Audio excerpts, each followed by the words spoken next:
I should have asked if you were ready first, sorry. All right, here we go. Hi, good evening, everyone. I welcome you to Tuesday, March 18th, Board of Directors meeting. I have a couple of announcements for the record before we get started. Just to let everyone know, a quorum of the Board of Directors convened via Zoom for an executive session on Monday, March 3rd, 2025 at 11:30 a.m. to review negotiations related to the performance of publicly bid contracts with no action taken. The executive session ended at 12:30. A quorum of the Board of Directors convened via Zoom for an executive session on Monday, March 10th, 2025 at 4:00 p.m. to review and discuss with legal counsel litigation or potential litigation with no action taken, and that executive session ended at 5:00 p.m. And I recessed the Board of Directors into executive session at 5:00 this evening to consider the selection of a site or the acquisition of real estate, and this session ended at 5:55 p.m. and no official action was taken. So I now call to order the Tuesday, March 18th, 2025 Board of Directors meeting. Would everyone, oh, I'm sorry, would like to announce also that David Olson is not with us this evening. He is traveling. Please note that this meeting is a regularly scheduled meeting held to conduct district business. It is open to the public and it is being recorded. Now, will you please stand and join us in the Pledge of Allegiance? Pledge allegiance to the flag of the United States of America and to the republic for which it stands, one nation, under God, indivisible, with liberty and justice. Okay, thank you. I feel a little bit out of routine. We've missed the last meeting, so I'm so glad to see everyone here and so many students. Welcome, everyone. First item is the approval of our agenda for this evening. Is there any discussion prior to the vote? Is there a motion to approve the agenda? I move to approve the agenda. Is there a second? I'll second. It's been moved by Jennifer and seconded by Lori to approve the agenda. All in favor say aye. Aye. Any opposed? Motion is carried and the agenda is approved. All right, so moving on to our recognitions and reports this evening, we're going to start with our winter sport recap. So come on, Stu, we've got a great group of kiddos up here. Yeah, and there are plenty of seats here in the front row. I know it's, usually people love to sit in the front. I'm not sure why everyone's in the back, but anyone who wants to sit down, we've got plenty of seats up here. All right.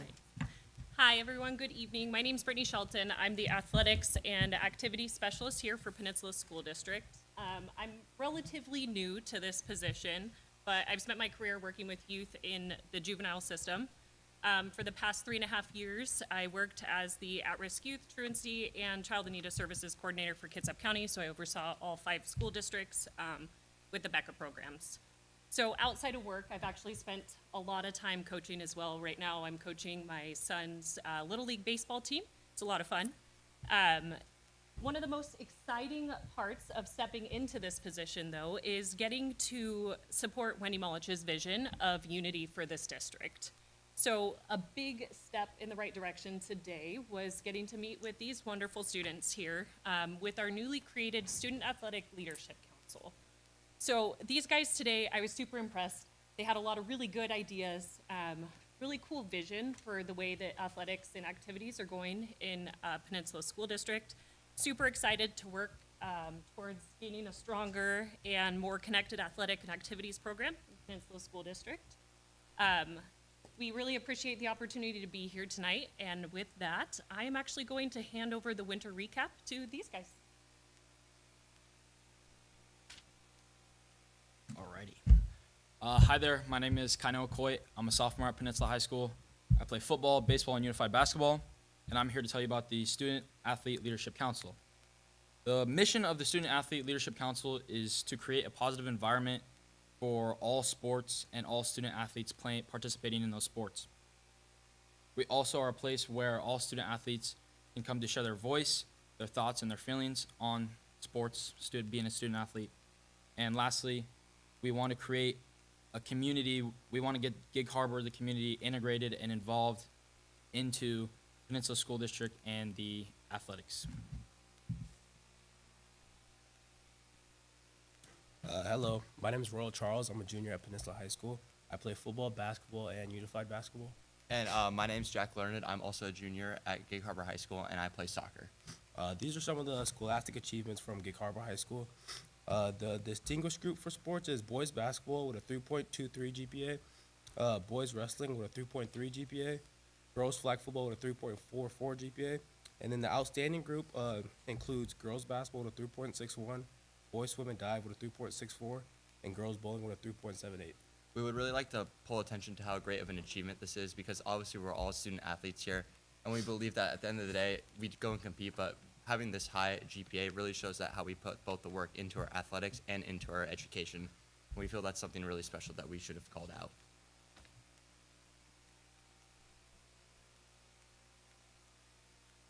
Hi, I'm Talon McDonald. I'm a sophomore at Peninsula. I play basketball and football. I'm Robbie Wade. I am a senior at Gig Harbor, and I play football and do wrestling. So we're going to share the scholastic achievements for Peninsula. For some distinguished awards at Peninsula, boys basketball finished with a 3.02 GPA, Girls bowling with a 3.13. boys wrestling with a 3.25, Girls wrestling with a 3.2. and our outstanding GPA award, girls basketball with a 3.605. We obviously know that it's a very hard task to juggle sports and school and social lives, and we're really proud of these athletes for being able to do so. So just take into account what they have to do for this, and that is an impossible task for a few students. Just think how proud that many of us are for them being able to do this.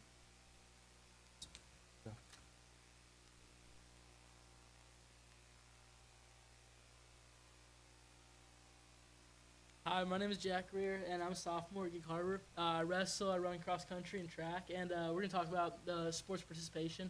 So over the winter, we had an amazing sports program. We had so many people from both schools.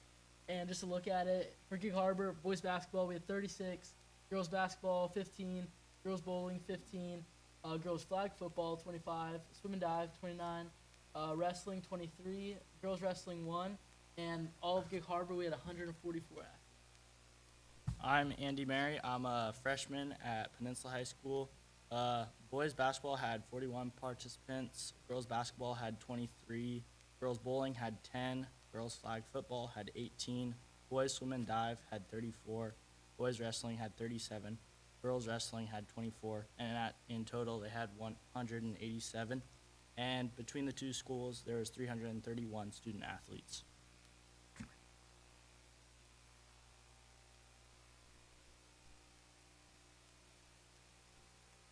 Hi, I'm Britta Nelson, and I'm a junior at Gig Harbor High School. Hi, I'm Riley Ducharme. I'm a sophomore at Peninsula High School. I do cheer, unified cheer, unified track, and unified soccer. So for boys basketball, Gig Harbor High School made it to state, and they placed in the top 20, with Michael Massini earning first team All-League and Cole Brown earning second team. They engaged in a thrilling game against Auburn Mountain View High School, narrowly missing a win with a final score of 66-67. For Peninsula boys basketball, they fought hard this season. Senior Isaac Schultz earned first team All Puget Sound League honors. The Seahawks battled hard all year, taking on some of the toughest teams in the league, and the chemistry of this year's team and resilience set the foundation for the years ahead.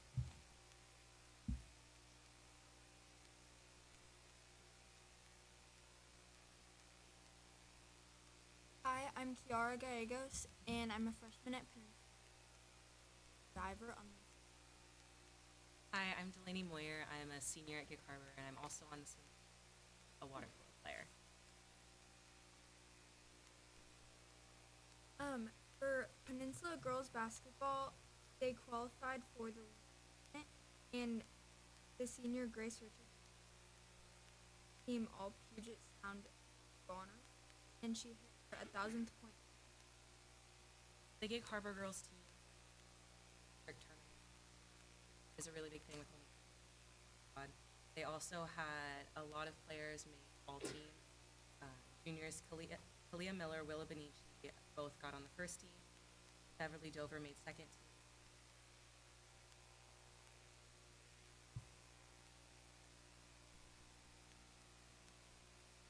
I'm Max Dower. I'm a sophomore at Gig Harbor High School and run track and cross country. I'm Ava. I'm a junior at Gig Harbor High School, and I'm on the Lady Tide swim team. And we're looking at girls bowling highlights. For the Lady Tides bowling placed 10th at the state tournament. Additionally, Coach Lillian Amrine was awarded Narrows Coach of the Year. Peninsula bowling team went 14-1 in their regular season and were the co-champions of the Puget Sound League, and Ashley Richards won the individual.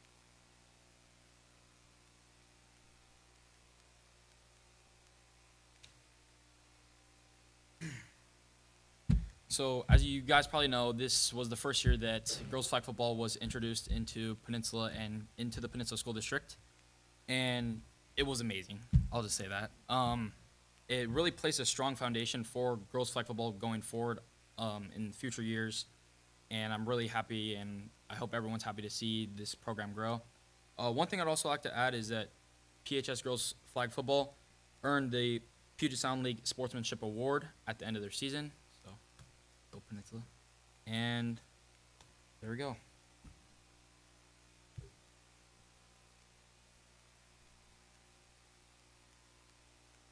Gig Harbor High School boys swim team had an undefeated dual meet season and were the champions of Swim Invitational, the league meet, and the district meet, and they placed 6th overall at state. Aiden Hammer won both the 200 and 500 free and broke state records in both events. And he also broke the 100 free for the high school record, and the team broke the 400 free for the high school. Peninsula placed 2nd at the WCD3 championships. Fiona Burgesson took 2nd in the 100-yard butterfly and 3rd in the 100-yard backstroke at the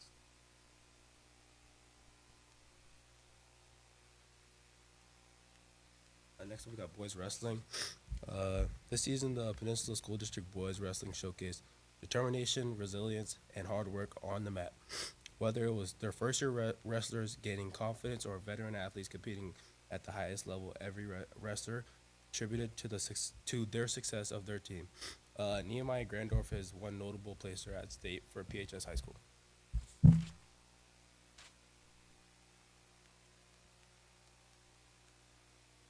Both of our girls wrestling programs this year had amazing outcomes, specifically at Peninsula High School, with 3 state champions, Mira Sonnen, Bailey Parker, and Lindsay Ship, multiple state placers with Georgina Johnson, Ava Miranda, Justice Johnson, Mia Robles, and Lily Robles.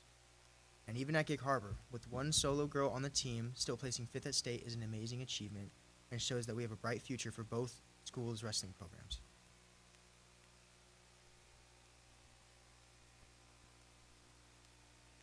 All right, we got Unified Winter Sports. Some of the sports we had for wintertime were cheer, winter guard, basketball, and esports too, like games and stuff.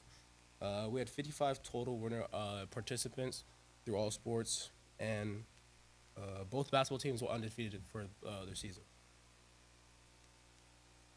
So like I mentioned earlier, my name's Riley Ducharme, and my unified partner and I, Jabe Jones, who's a junior at Peninsula, are a part of the Washington State Youth Activation Committee through Special Olympics. So we're one of 4 pairs representing the state of Washington. Through this committee, we were given the chance to go to Washington, D.C. and participate in Special Olympics Capitol Hill Day, where we were given the chance to talk to legislators and basically explain why they should fund Unified. This was a huge opportunity for us, and we're both very thankful that we got to do this.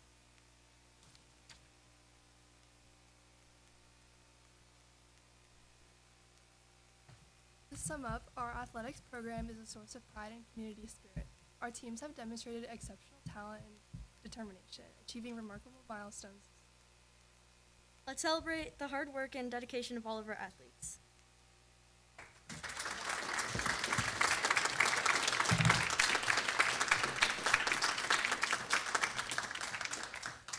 Did anyone have questions or comments? Yeah. Don't leave yet. Don't leave yet. Thanks you guys so much. I felt like it was a little quiet. We should have probably clapped for each one of you, but it takes longer that way. But yeah, really proud of all of you, and it's just fun to see all the different teams represented. And I wanted to give a special recognition to I was able to sit in on some meetings the last couple of years at the regional level for the WIAA, where girls flag football has been discussed in the formative stages. And you may have seen on the Super Bowl, even the NFL is really a big backer of this. And I remember thinking early on that was going to be really difficult to achieve partly because it takes place in the winter. And I thought, you know, in this climate, that's going to be really tough. But seeing that there was 43 women involved in that, that's really awesome. And I'm just can't wait to see what goes on from there. But all of you, we're really proud of you. Any other questions, comments? I think we would like a picture though, before you, I know you're trying to go. Can we, while you all come up here for a picture, Chuck, if you have something that you want to say? I was just curious. I noticed that at Gig Harbor High School, there was one girl wrestler. How did we do that? Does she practice with Peninsula or?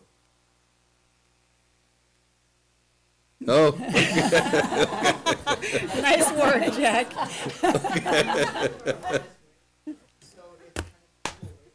Uh-huh. Right. Right.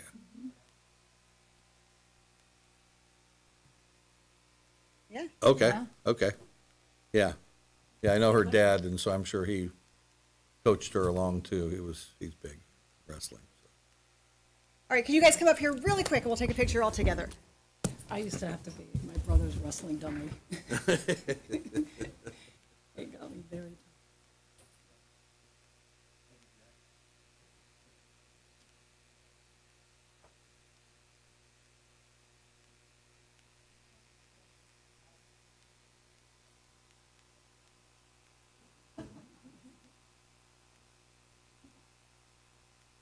Yeah.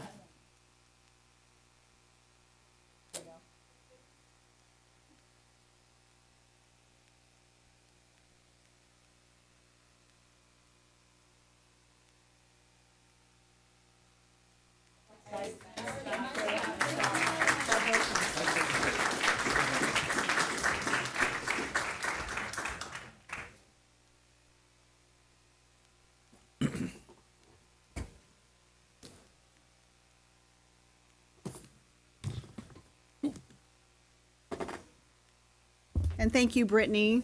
Appreciate that. Good job, you guys.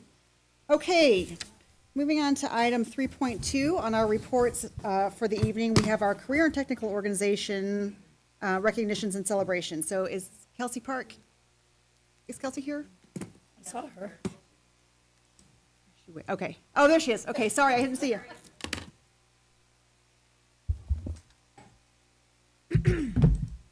Hi, everybody. I guess. Thank you for having us today. I'm Kelsey Park. I'm the Career Technical Education Director for Peninsula School District. I'd like to just take a second to thank you, all of you student athletes. I know that they just walked out, but it's really great for us to have an opportunity to hear directly from students. And so that's one of the things I'm most excited about for tonight is getting to share a little bit about our students and their CTSOs, which are the Career Technical Student Organizations. So I'll go ahead and call, if we have a student who's here tonight, if you guys want to kind of come up and line up, and then that way when we get to your slide, then you guys can share out your celebrations. If we don't have a representative here for a certain club, that's okay. Ashley and I are going to kind of share some celebrations. So all of my HOSA students, all my DECA students, come on up. Here. So career technical student organizations are inclusive of what you see on the board, as well as GECCO and our journalism or publishing yearbook club. These are leadership courses that are larger than just an ASB class or an ASB club after school. They have specific requirements that they have to meet. They have competitions that they have to go to, so you're going to hear some celebrations from students on their competitions. And it's also part of what makes a CTE class and their advisor one more step towards that career readiness, is that they do have to go above and beyond. So we're really excited to share out with them, and then all click as we go through. First, I want to call up PHS DECA.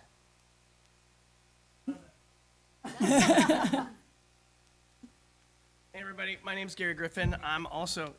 I'll click for you. Is that Oh okay? yeah, but they don't normally. They give me a step stool so you guys can see Here, me I'll above just- the podium. just down a little bit or Oh something. yeah, that's fine. Enough for the short jokes. Let me give you I that. did.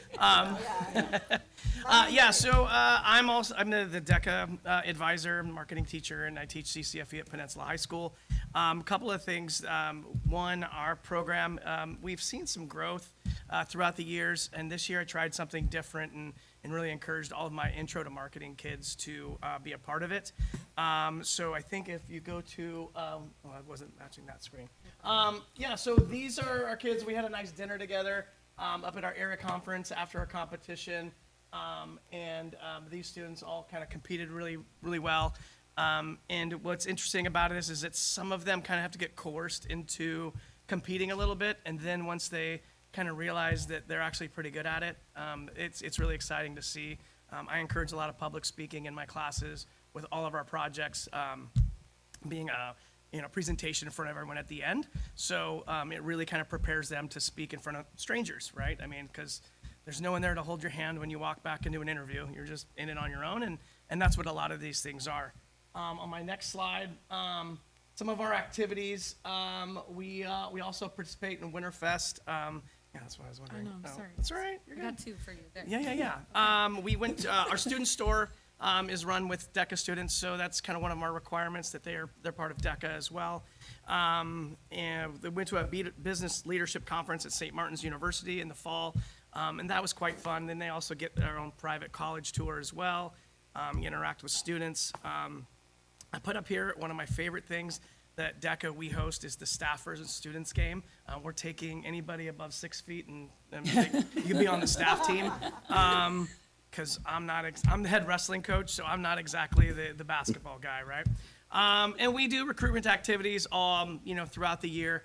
I think with the growth of our student store is a great marketing piece that we like to do. And so kids get a chance to kind of see what they do, and we have to kind of understand the whole operation. So I'm excited for our DECA group that keeps getting better and better. And I'm new to DECA myself, right? So when I started teaching, I was like, hey, you're going to be the DECA advisor. I'm like, that's awesome. What do we do? So I lean on Kevin a lot to kind of ask questions and other teachers across the state. So it's exciting to get a chance to ask them what they're doing and some of our counterparts. So I'm learning how we can get better, but I think our kids are growing and they're getting better, and I'm excited for it. So thank you. Thanks. All right. Thank you, Gary. Yep.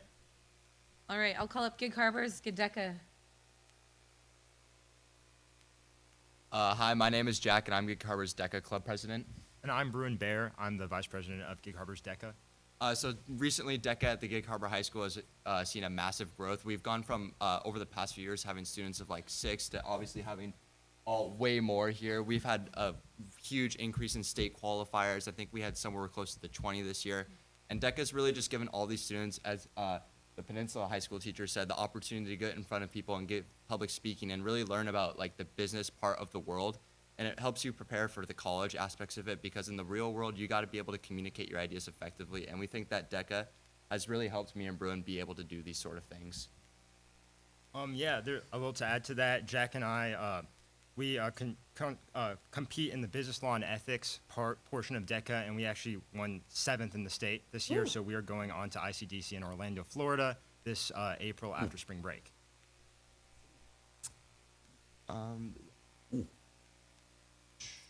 Yeah, okay. Yeah, so some things that we do as part of our club around the high school is we participate in our Tides Fest, generating money for both our club. We also run a student store, which has seen a huge increase in sales, which helps to bring a community both for DECA and for our school, creating opportunities for students how to learn how to finance money, create sales, which is a great opportunity for people to be able to do that. We have 3 competitions that we compete in this year. We have our Area 7 competition, which all members are signed up for and they go to, and then from there we go to state, and then from there to nationals, and then there's talks of being able to do a pro sports career day, but we're still working on that a little bit. Can I have a quick question? Can you guys describe what you do in these competitions? Yes, thank you. Because it's Yeah, really of course. interesting. We get that question a lot. So basically what DECA is what we do is we get, for team competitions, you get 30 minutes. So you're presented with a case study, which is like, for our thing, we get an ethical dilemma. So maybe someone like messed up somewhere, and we have to come up with a solution and present it to a judge in a certain amount of time, and then we get judged based off of that. So it's like, it's called a role play, and then we also have tests that we take that are based on like marketing related terms, and we like it a lot. We were both hesitant to do it freshman year, then you did it once, and then it just hooks you in, so you have more and more fun doing it every year. Quick little anecdote. Last year, I took my daughter to Disneyland on the weekend that last year that they were at, that all of DECA was there. And I have never been more impressed with, I mean, thousands of teenagers from all over the country like so well spoken, having so much fun, meeting people from everywhere, and like the level of conversation you heard just going on, ambient conversation was just incredible. I was so impressed. So I'm excited for you guys. Congratulations, and that you get to go to Orlando. Thank you so much. Only if we approve it. So wait. Before you leave, just out of curiosity, what do both of you want to do in your next as a career? So I would like to go into like engineering business. So being able to like develop things and then also being able to sell them so I can hopefully make some good money and be able to support my family. Is that your mom? I thought maybe that was your mom. Yeah, no. Do you know? Yeah, I plan on going into engineering and then after that into med school and then possibly pursuing my MBA to go into like medical administration. Well, congratulations, both of you. Thank you. Okay, I'd like to just give a little update on FCCLA. It's a brand new club that's been set up by our culinary program at both PHS as well as Gig Harbor High School. You will see on here, so one of the big things at Gig Harbor High School that they've started to do is after school, there's a monthly recipe making where kids can come of any interest levels and practice developing recipes, exploring the commercial kitchen. So we've actually partnered with CTSO to start getting students in at Gig Harbor High School into their actual functioning commercial kitchen. And then really every student walks away with food handlers cards to be able to serve safe, but to be able to apply those as certifications and life skills that they take away from them. So FCCLA is new to the comprehensive high schools. Janelle Hester was a big starter of that at Henderson Bay. So they've kind of leaned on each other as a team to ensure that they have students participating at all levels, and then are currently working on fundraising for next year in the regional, state, and national competitions. Okay. Ashley? Yep. All right, and then Gecko. So there we go. Gecko is the environmental club at Gig Harbor, and they are doing regular cleanups. I don't know if you've seen the before and after. We probably should add those pictures, but it is absolutely incredible to see what they're able to clean up. They're also the club that has been working really hard to maintain the commons and the recycling bins and those efforts at the school. In addition, they bring in guest speakers and recently went to an environmental leadership summit. So there's a lot of really amazing things that Gecko is doing that are having a very tangible impact on the campus.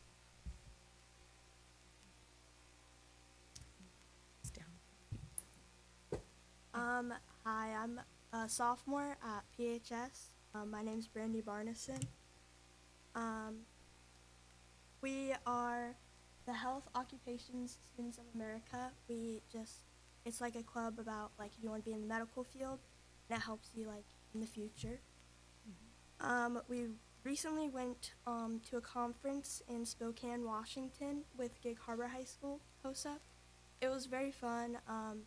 It showed us like it kind of like showed us like more about our futures and like what we want to do. And it like helped me a lot with what I want to do. If I want to like actually want to be in the medical field, I really like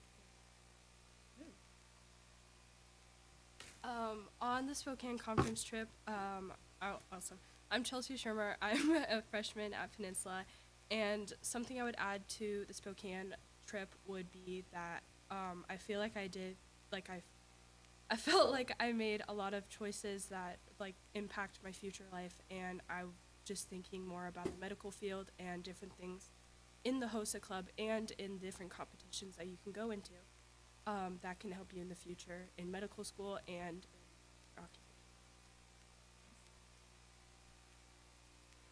Hi, my name is Trace Clements. I'm a freshman at Peninsula High School. And being able to go to both of the conferences in HOSA, we also had one in the fall a couple months ago. It was really an invaluable experience. We all learned a lot about different health careers, different ways to get into them, procedures in medicine, really a whole lot of very interesting things that without HOSA, I would have no idea even existed. These are programs that exist now that currently are still looking for students, and being able to connect with people who lead these at these conferences is an amazing opportunity and really presents options for careers and going to school and meeting people who can open these doors. So overall, HOSA has been an amazing opportunity, and I hope anyone looking to get into the healthcare profession in the future has the same opportunity I did to see these. Thank you. Great. I'm Farrah Lang. I'm treasurer of HOSA at PHS. And we recently, as everyone said, have gone to a conference in Spokane where there were many competitive events and workshops that we could do. And I think they were very beneficial to us because they provided a lot of the workshops, for me personally, it helped my knowledge with what I want to do in the future. I want to be a future dentist, and it helped show me like different ways I can do that in different paths. And it was really nice to be able to just like be surrounded with other people who all have similar interests with you, and that can help you connect and for the future, you know, careers and schooling and everything. And it was just a really good opportunity for everyone to, you know, engage with each other and have a great time too. Hi, I'm Katie Hutchison. I'm also a member of HOSA at PHS. One thing that I really loved about the competition that we had recently is like what Farrah said, is like it's very involved with all of like these other students who have like the same dreams and goals of where you also want to go. So just being surrounded by those kind of people definitely helps you out, and like you learn a lot more about yourself and about the people who you're with and places you want to go. So thank you. Thank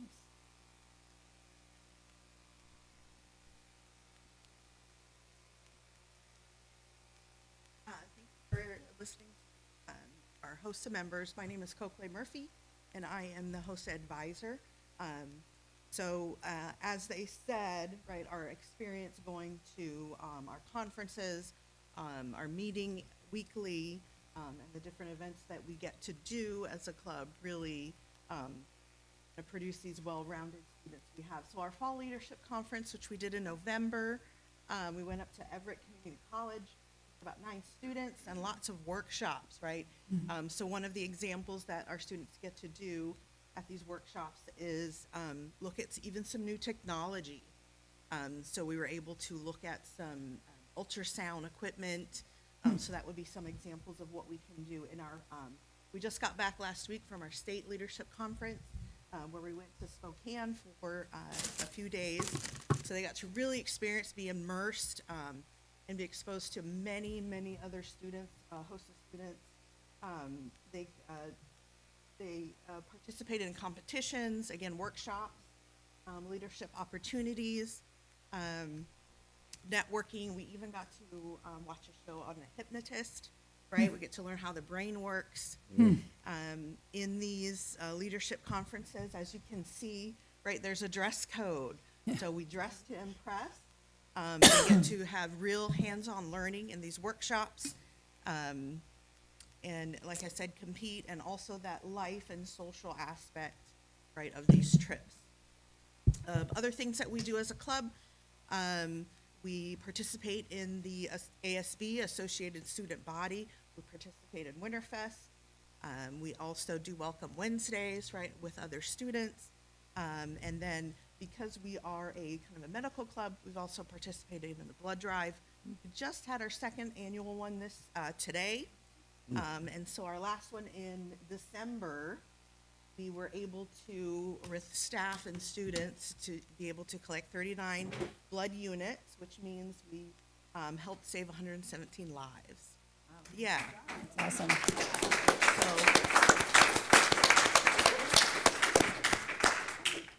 Laughing. Okay. All right, so thank you very much. And thank my students, they're just awesome. Awesome. Thank you. We have 2 questions before you guys leave. Similar to Jennifer's question about DECA, what does the competition look like for HOSA at the conference? Our HOSA is Gig Harbor has been having. They were kind of scouted out around next year.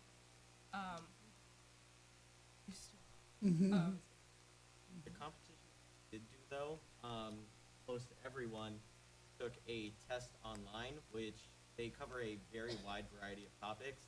Me personally, mine was on epidemiology, which is the study of transmission. So it's a lot of real technical topics. And we studying and learning for that final moment. It was a great experience, and I think we all learned a lot about the fields that we do. Then from there, they announce your results and you place, so it's really cool. And Gig Harbor, we have some HOSA members from Gig Harbor here who can probably speak to their company. Oh, they're there.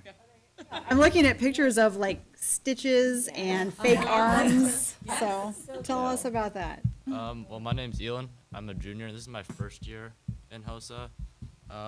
My first year, a little rough.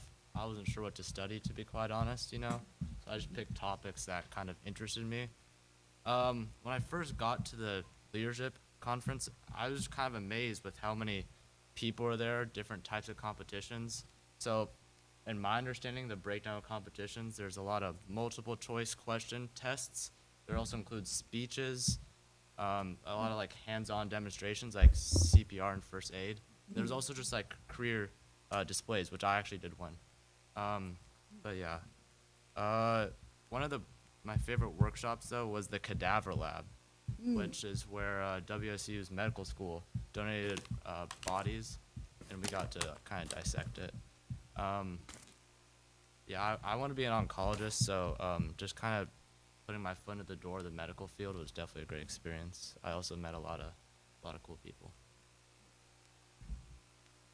I'm Ray Reck. I'm a junior at Gig Harbor High School, and this year at HOSA was extremely successful.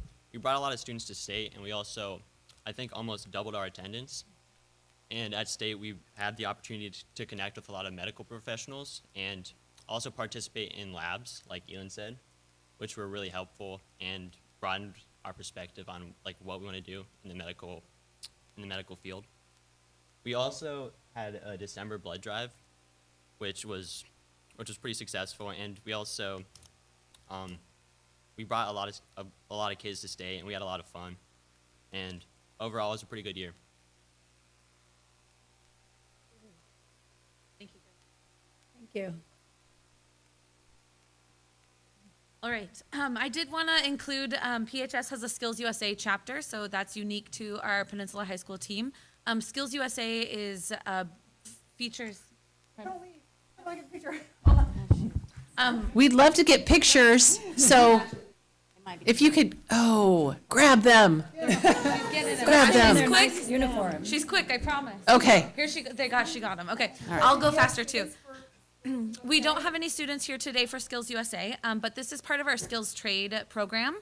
All of our students that participate in the pre-apprenticeship program are underneath our Skills USA. So this group is really looking at the similar formats as HOSA as well as DECA, where they have regional and then state competitions. And they are really skills-based. Again, they have skills-based competitions students can choose either in construction, manufacturing, robotics, and technology. So that's kind of all encompassing in there. And that's where our, again, our pre-apprenticeship and manufacturing classes are represented under Skills USA.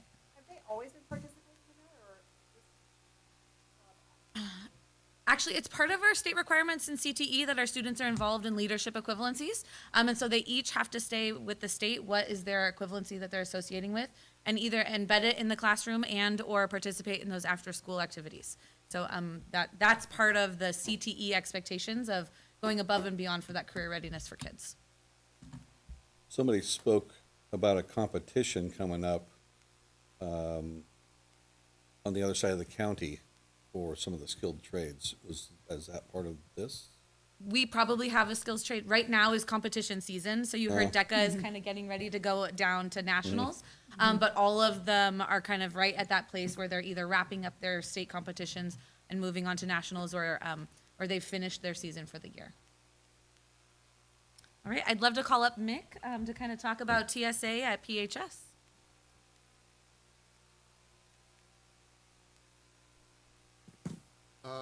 Hello, good evening, everyone. My name is Mick Flane. I'm the advisor for TSA. That stands for Tired Students. No, it's Technical Student Association. A little joke for the evening. We also run Media Club, so I teach media arts, and we also do video production. So we do a weekly announcement at our school. goes onto our website, it goes out to the community, so students get a chance to do some community service. We also sponsor CTSO Film Festival. Oh, there you go. We just finished that. It was our 5th year of doing that. And we tied up with Galaxy Theaters, Uptown Galaxy. They've been our sponsor for the last 4 years. And Trace here, Clements, he's a double tonight, right, for HOSA and Media Club. He was part of that, and his film actually won first prize competition. Oh, that's awesome.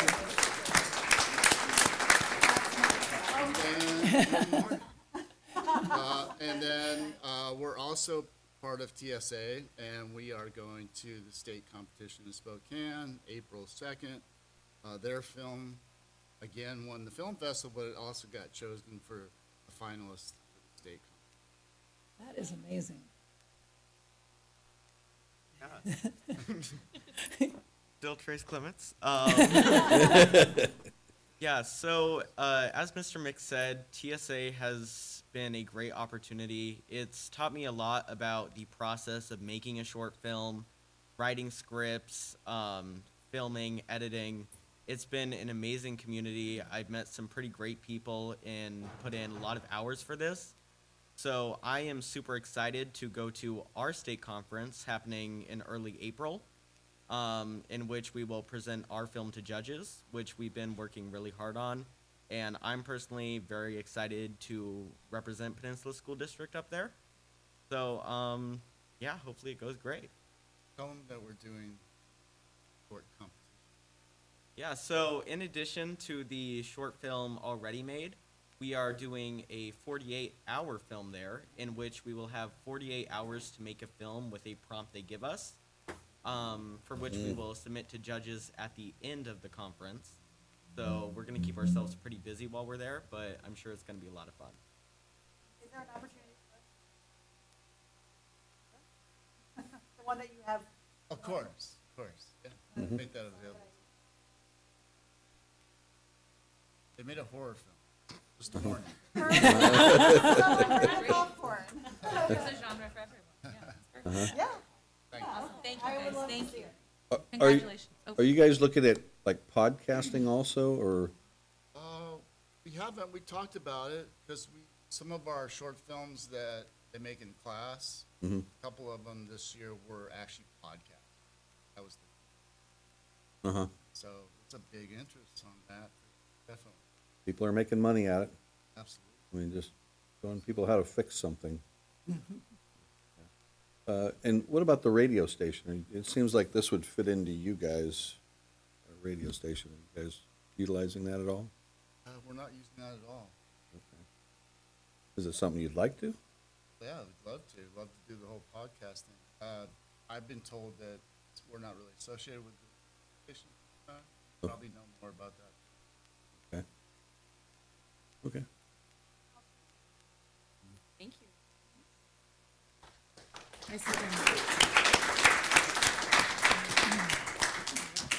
You heard about TSA at PHS. There's also a club at Gig Harbor, and you have kind of a list of how broad TSA goes in terms of including events like fashion design and forensic science and music production.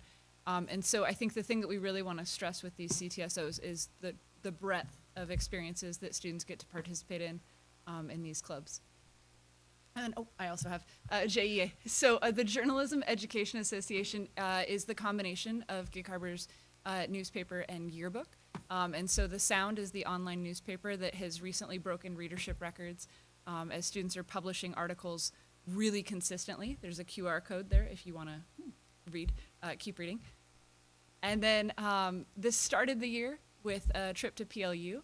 The club has really been working hard on developing their skills in writing and photography, and that's in class and then outside of class.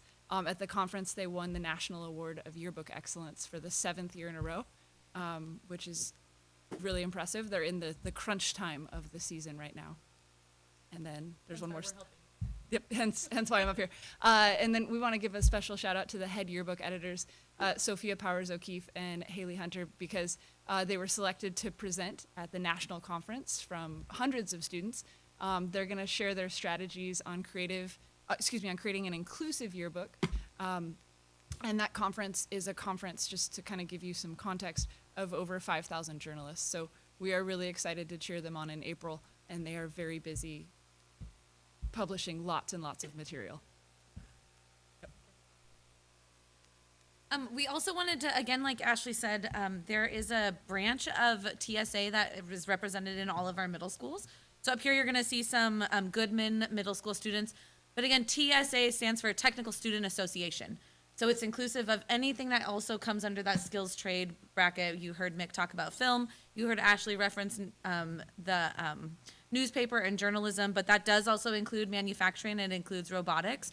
Our Kopachuk team is paired up with First Robotics this year, and that was the first time ever for them to build out robots and start getting them geared up for competition for next year. We've actually increased our program enrollment in robotics, so we're really excited to see that kind of extrapolate out. I know Goodman also has a robotics club that associates underneath TSA, so not only do they have robotics, but they also have coding and computer science underneath their TSA, and that also looks like manufacturing and engineering. And then we also have a, what is the Washington Career and Technical Sports Medicine Association. Excuse me. That is represented at Gig Harbor High School. Jeff Milburn is the advisor, and that is tied to our sports medicine classes. We've just acquired a really great partnership with them with NASM, which is our National Association of Sports Medicine, where every student who completes those classes walks away actually with a personal trainer certificate. So those students can actually go out into the field and start practicing and getting hours underneath their belt for those on-site experiences, and then even as a side hustle, if that was their choice, for their own personal gain and actually making money doing that job as soon as they get that certification. So you can see students here that are participating from the Gig Harbor Club represented, and then this year they also worked through at the Fall Leadership Conference at Central Washington University. That was also in line with NASM, and they worked on their skill training, had some really great speakers, and again, there were some competitions that are still in the same line of what you've heard from the rest of our CTSOs today. And then here are some students that are really fine-tuning their skills in sports medicine and training, and you can see that there's spotting, and they go through the whole process of knowing what does that certification actually look like. All right, are there any other questions before we bring all the students up for a picture? You mentioned Goodman Middle School. Mm-hmm.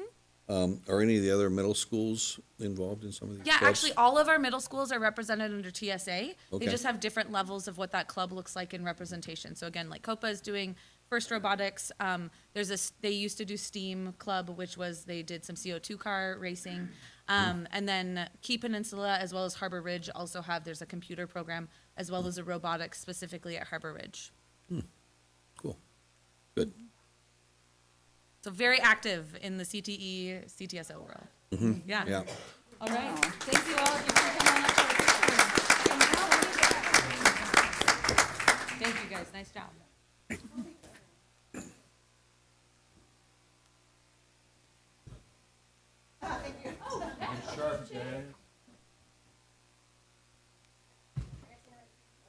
Let's see. Can I get it all the way back to the beginning so it's in the background? Good job, you guys. There we go.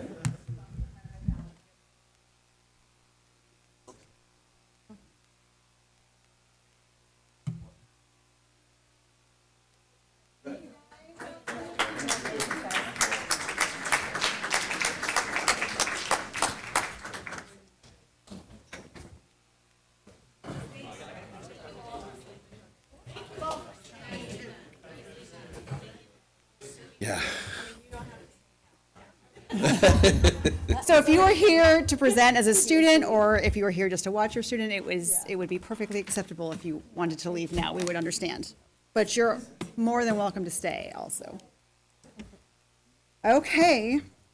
That takes us to item 3.3 on our agenda this evening. We've got the PSD AI website report. So our Director of Research and Assessment, James Cantonwine, is going to present this new website. Good evening. I'm really filling in for Chris Hagel here. The two of us have worked together on this project, but definitely a lot more Chris than me. So you've got at your desk a little card here. These have been pretty handy for us as we've been running around and promoting PSD401.ai. We've had a number of districts around the country, including also some educational institutions outside of our country, ask us questions about AI. What are we doing around AI? What are we, how would we advise them to get started? What can the next steps be? And so we really thought that we needed to have a single place where that could live. And so it's a little bit of a different purpose than our main PSD401.net. Our main audience so far really seems to be other school districts, charter schools, private schools in some cases, as well as higher ed. And so if you notice, it's a pretty different look than the website, and we'll go through some images here. But it's because it was a site about AI that was designed with AI. So using some different AI tools, specifically Cursor, really going in there and coding from scratch, using AI, this site about AI. So kind of as a project and a proof of concept there. So just some of the sections, just kind of at a high level that we have. We have a section that we call policies, and we try to be real clear. People ask us about our AI policy, so that's why we have it titled that. But it's guidance, not policy, right? So we talk to them about, kind of not wanting to lock ourselves into a specific policy around something that changes as quickly as AI, and that really we want to get to something that's a little bit more about those principles and beliefs that we've been talking about for quite a while. This is the most frequent request from other districts that they want to know about. The newest piece on there is really around data security and how do we talk to people about what's safe to put into different AI models. And so that's something that we envision evolving as tools evolve and use cases change. Our blog, and I've highlighted these are my two personal favorite posts from there, but we've got some submissions from users. These are, some of the use cases are instructional. Those are the two that I've highlighted there. So looking at, using AI to assist a multilingual student with being able to make a presentation in English, and then also using AI tools for students to help design their own accessibility tools. We also have operational use cases on there. Someone wrote something about using AI for data analysis. I don't know who that would have been. And so we're definitely looking for more. We have users that have more blog posts, but if we have other employees that have use cases, if we have students that have AI use cases that they want to submit, we'd love to publish those as well. Then for presentations, this was really the motivation for the whole site. Chris and I were giving separate workshops, together we were giving a couple different workshops at the Washington Education Research Association back in December. And we wanted to have one place where all of the users could go and look at the different resources. So we made a quick Google site, spent half an hour on it, right? And then we learned that many other districts in our state don't allow their district computers to access Google sites that are hosted outside of their organization because of potential security risks. So it was a really frustrating experience for us to have put together the resources and then learn that people couldn't access them. So then had this idea that if we had another place that we could put all of our different presentation resources, workshops, things like that. So there's roughly 30 there right now. And those are all of our unique workshops. Some of those workshops we've done multiple times, and so they're just there once. We've got examples from teachers, examples from Chris, from me, from any number of people that are there that are just kind of like ready to go, packaged up so that if some other district wants to use some of that work, they have a place to start. Also identifying some of those tools that we have and that we encourage other folks to use. One that we're really kind of proud of is that we have Amplify Gen AI. It's active for all staff in the portal. It's also available, it's not linked directly in the student portal, but it is set up on the back end for students to use. This is a really clever idea that comes from Vanderbilt University. They were looking at how could they give access to administrators, to students, and to researchers to really top-end frontier models. That's a really expensive process if you think about how much money that's going to cost for individual users per month. By instead running things through API calls, they're able to only pay for the amount of AI time that they were using, so to speak. That ends up, in their case at Vanderbilt, saving them 97% versus actually just having bought paid accounts for all of those folks. Out of our users who are currently using that tool, we're currently only saving 90%. So we've got a little bit of room to go to meet Vanderbilt, but we are, paying pennies relative to getting paid accounts. One of the clever things about this particular tool is it allows users to interact with these frontier top-end AI models in our own district server instances. So none of the data is going to model providers like Anthropic, like OpenAI. All of the data stays in a secure environment. So we hear a lot, and with good reason, about data security and privacy concerns. And while those are very real, there are steps that we can take to address those. And so this kind of as a model for other districts. We know of at least one other district that's also kind of piggybacking on our work there. We were the first district to work with Vanderbilt. As far as I know, we're the only ones working directly with them. But it's really a great project and a great tool that solves a lot of problems. We also have links to articles. I was really proud because I thought at one point that we had the most articles linked out of any similar site, and then Stanford has us beat. I feel like that's a okay number 2 spot to be in. I'm okay being behind. It's a lot. It's a lot. But it's really not. So we have, these are from authors that are outside of PSD, mostly peer-reviewed. And I think one of the things that I'm happy about and sending a lot of the articles in here is that some of them are somewhat critical of AI. So there are some examples of peer-reviewed studies. One of my favorites is Generative AI Can Harm Learning is the title of the article. And what the authors found compared to a human tutor, comparing with humans accessing ChatGPT, and then humans accessing a tailored version of ChatGPT that was designed to act as a good tutor, not just provide answers directly, but kind of provide some thinking prompts. They found that students interacting with the model by itself and just asking it, what's the answer? They did worse than students working with a human tutor. This makes sense, right? A good tutor is better than a bad tutor. Mm-hmm. What's kind of missed from the headline is that when the AI was instructed how to act as a good tutor, kids did the same as they did with a human tutor. So can generative AI harm learning? Sure. Can it be better than someone working on their own? Yes, right? It all depends on how you use the tool. And so some of those findings about what AI can and can't do are changing over time. So it's interesting to look at examples where people talk about large language models can't do math. There's still some truth to that, as long as you don't let them code. But if you let the model write code, it's very capable of building itself a calculator to do math. And so you can see as you look through those articles kind of the evolution of some of those tools. One of the last sections on there is use cases.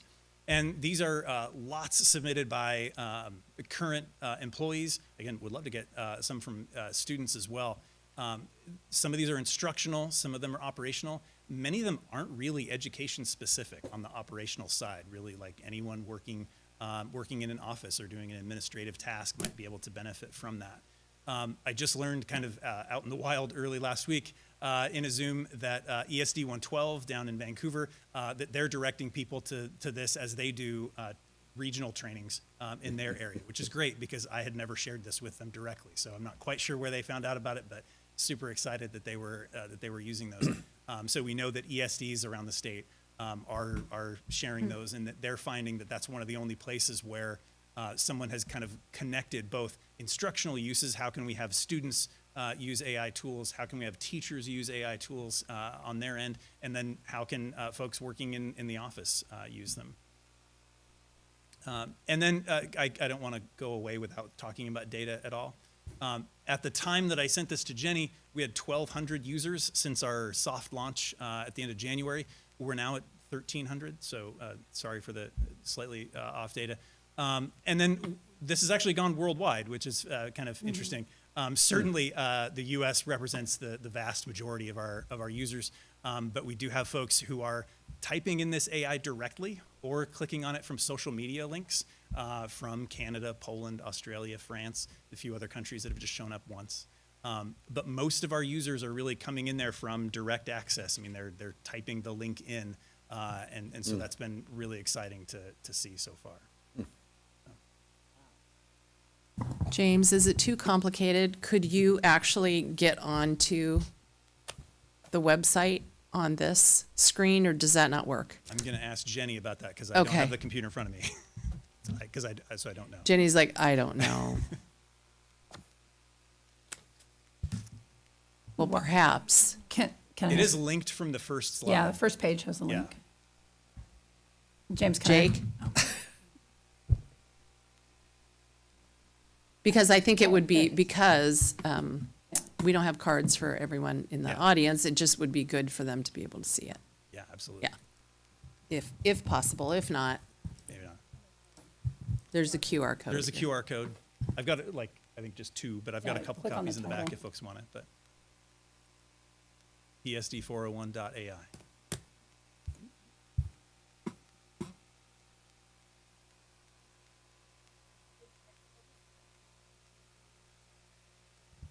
Yeah, I'm looking at at one of your use cases, using AI to create equitable funding formulas.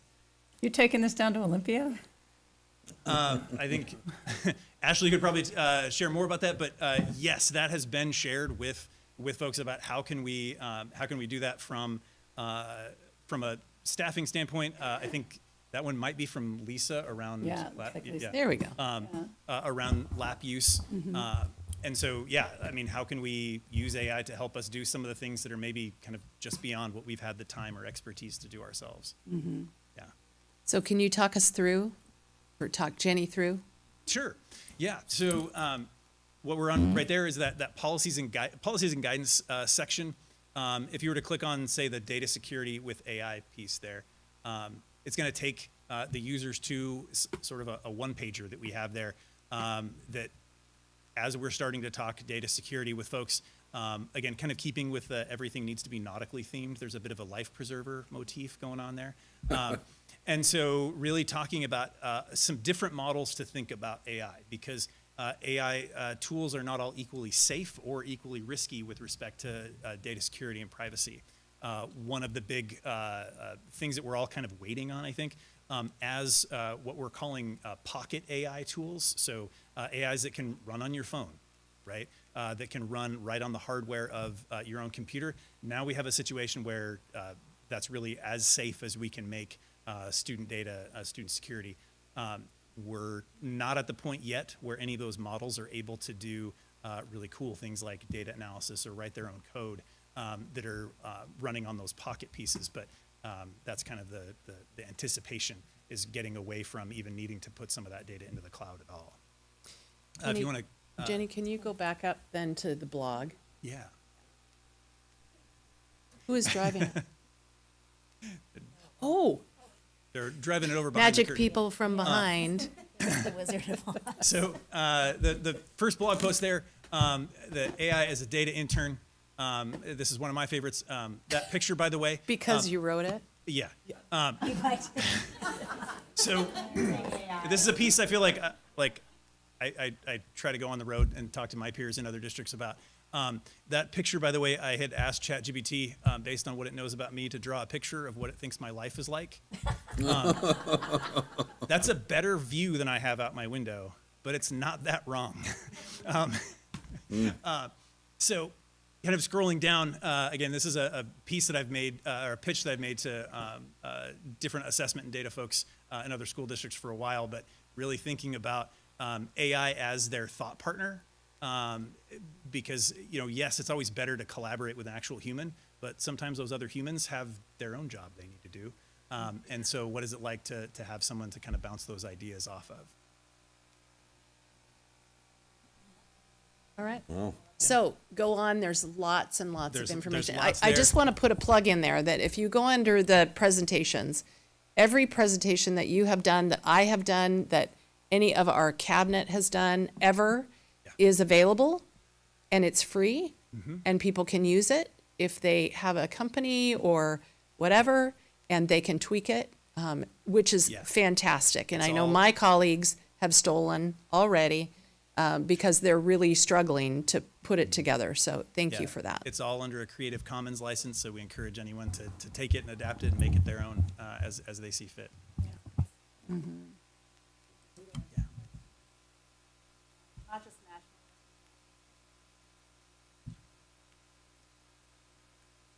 Yep.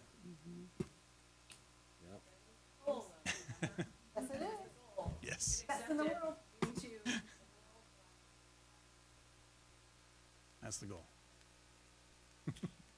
Thank you. Thanks. This is an interesting one. Right, we are rolling right along. Item 4 on our agenda this evening is going to be our student representatives, their reports to the board. So do you guys have it, who picked who's going first? Yeah, okay, let's hear from our CTP program.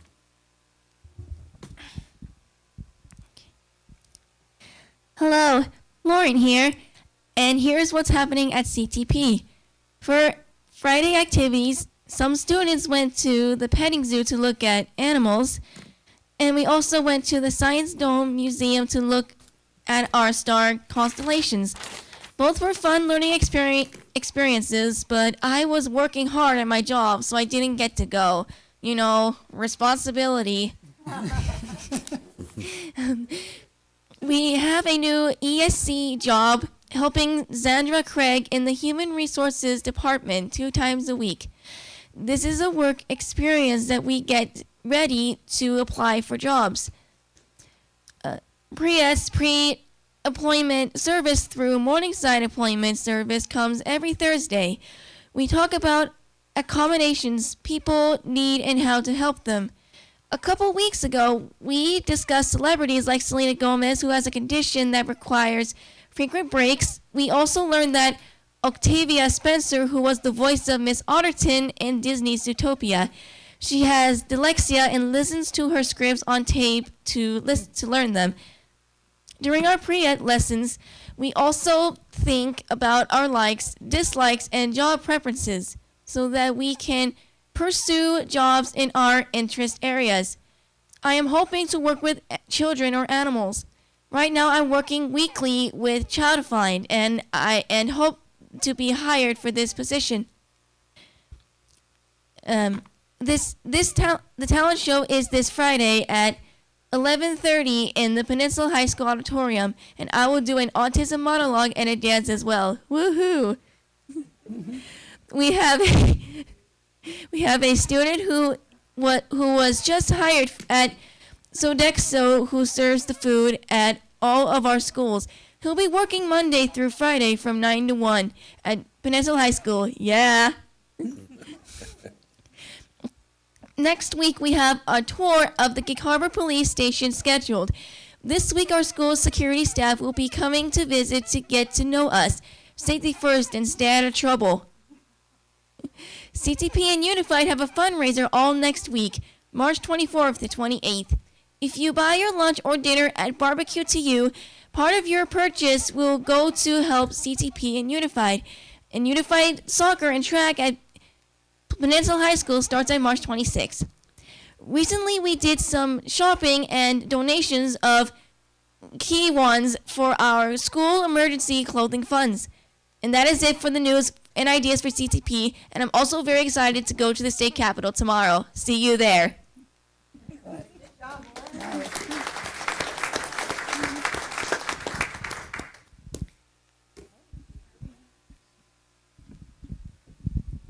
Yeah, I'm Logan Toms, the senior representative for Gig Harbor High School. I hope everyone's having a great month. For some general stuff that's going on around our high school, our Smarter Balance Assessment testing is coming up at the end of the month from March 31st to April 4th. And at the same time, we'll be having our block schedule to make sure that there's enough time.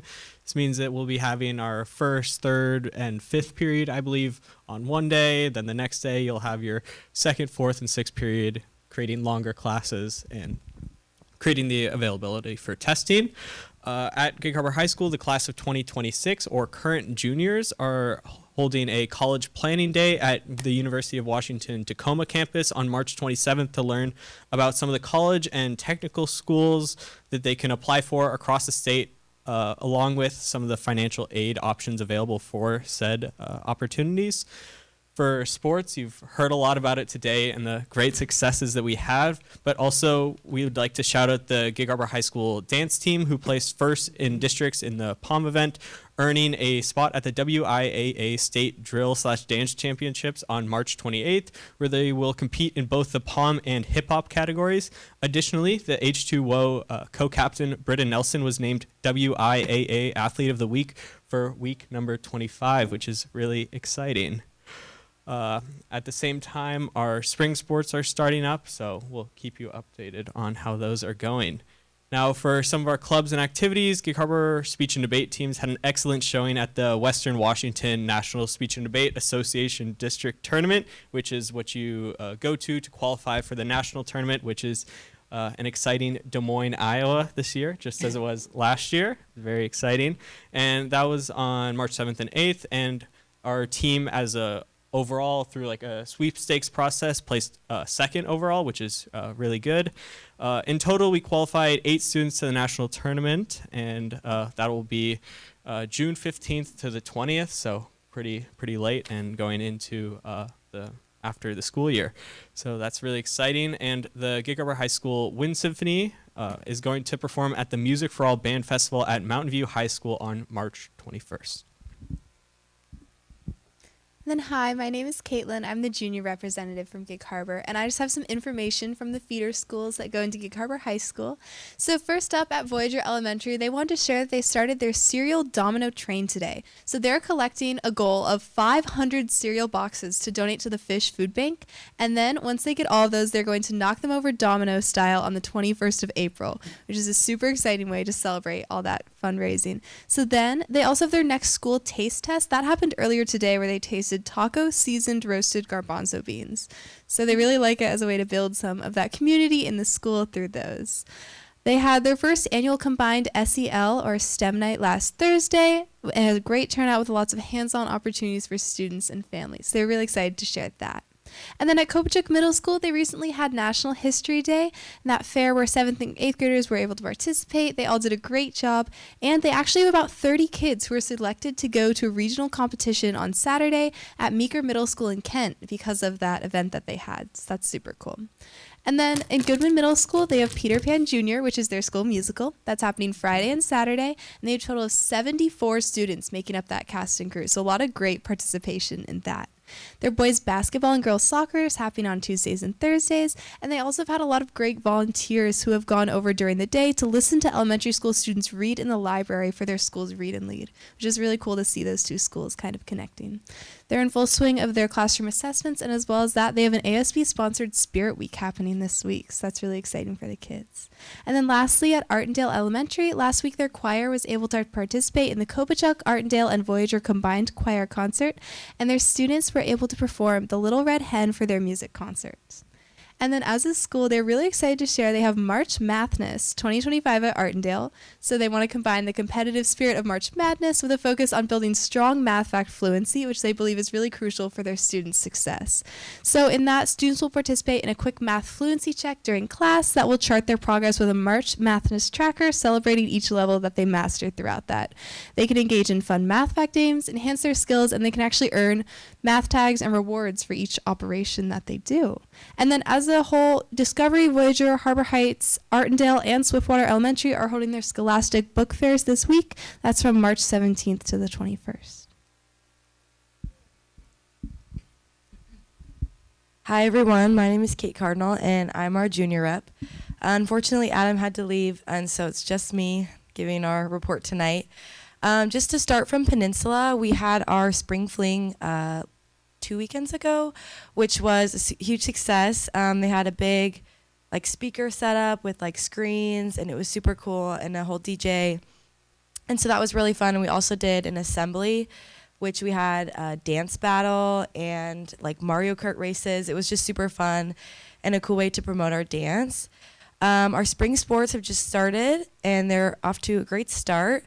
And we have lots of participants and different sports going on right now. We also are in our classified staff appreciation last week. And so in leadership, we made like cards and did different small things to help show our appreciation towards our classified staff.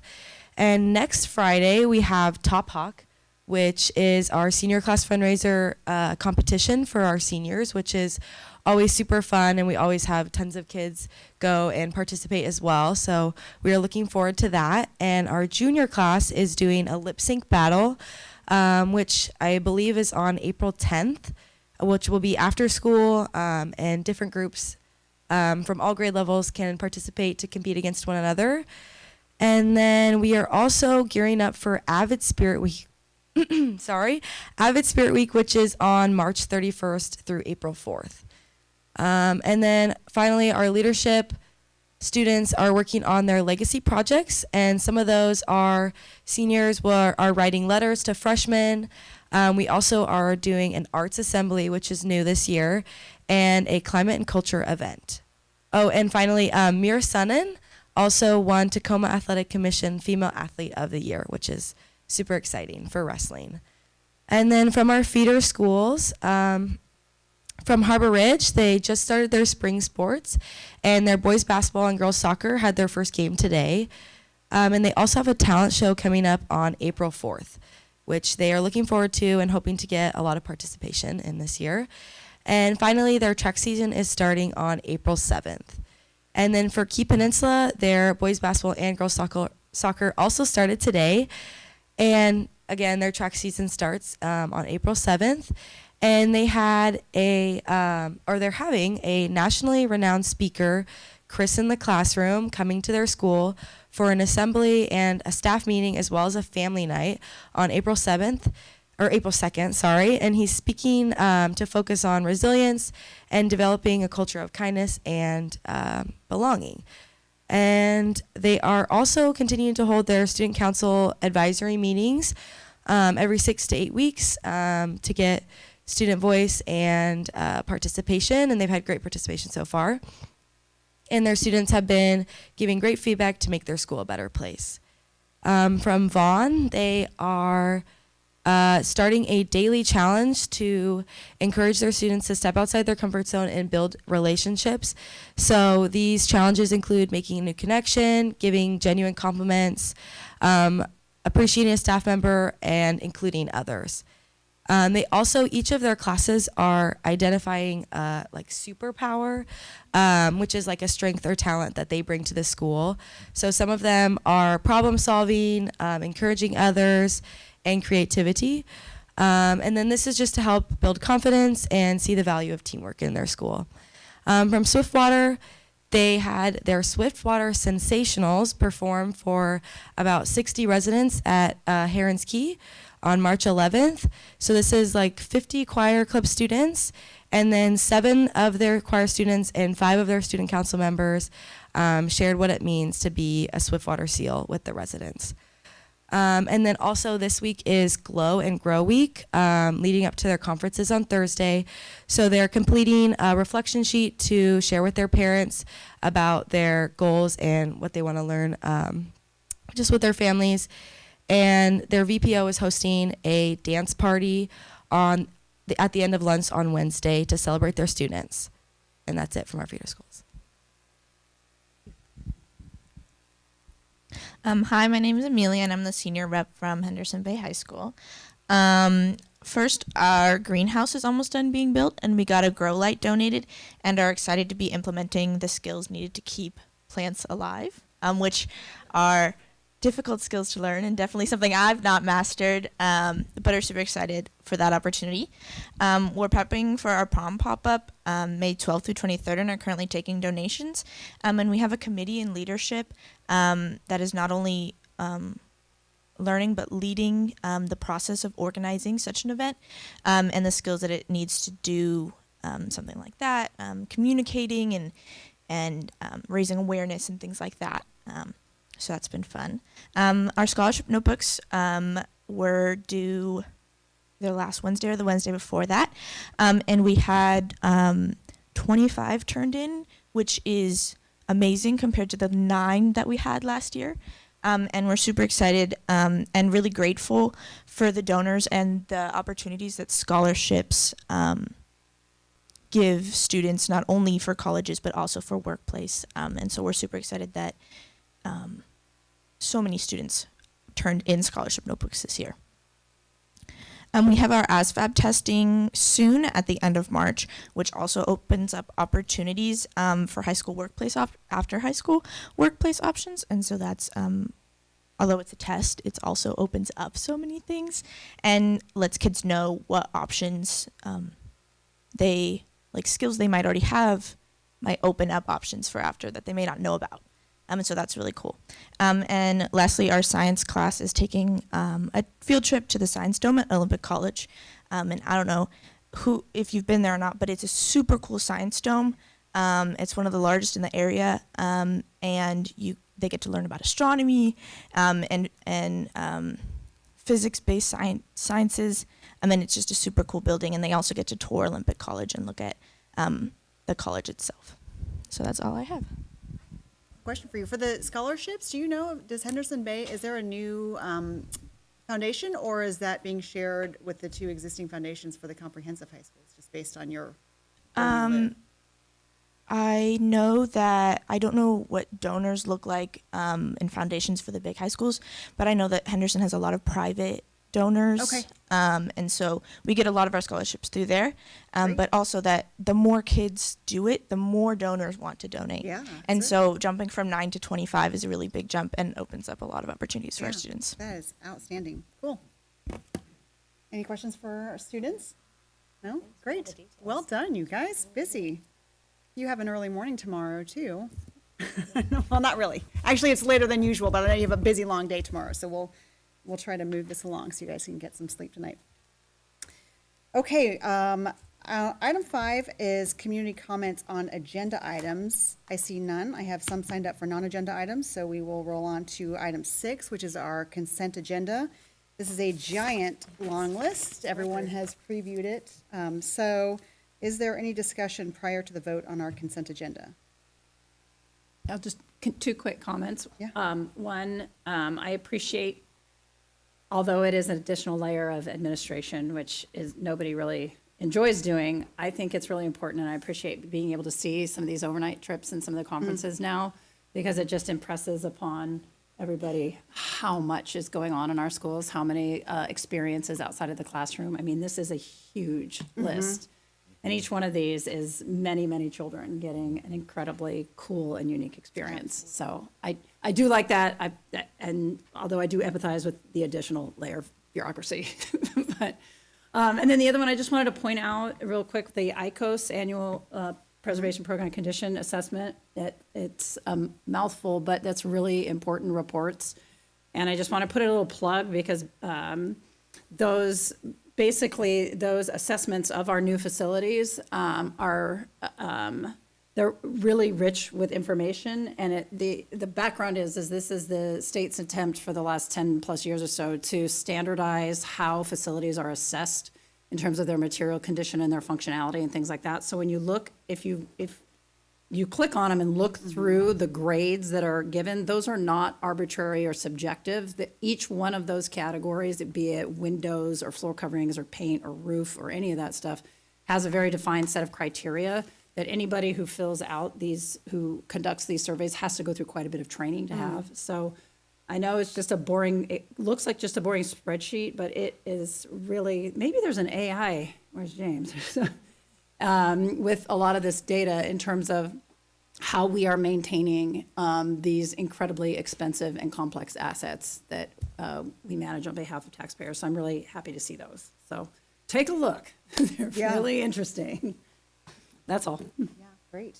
Thank you. And there's everything in the consent agenda, just for those who are listening, there are links to everything. So if you're interested in looking at what that looks like, feel free to log on and do so. Is there a motion to approve the consent agenda? Is there a second? I'll second. It's been moved by Lori and seconded by Chuck to approve the consent agenda. All in favor, say aye. Aye. Any opposed? Motion is carried, and the consent agenda is approved. Item 7 this evening is a review and discussion of, or approval of our action items. We have several on here. The first one, item 7.1, is the approval of the adoption of our 2027-2028 PSD calendar. So I first want to say thanks to everyone who worked on that. We kind of built off of a process from last year in which we engaged families, staff, students, everyone to kind of talk about priorities. So it looks like still later summer, longer year, midwinter break lives on through that year. So any discussion or questions prior to the approval of the adoption of this calendar?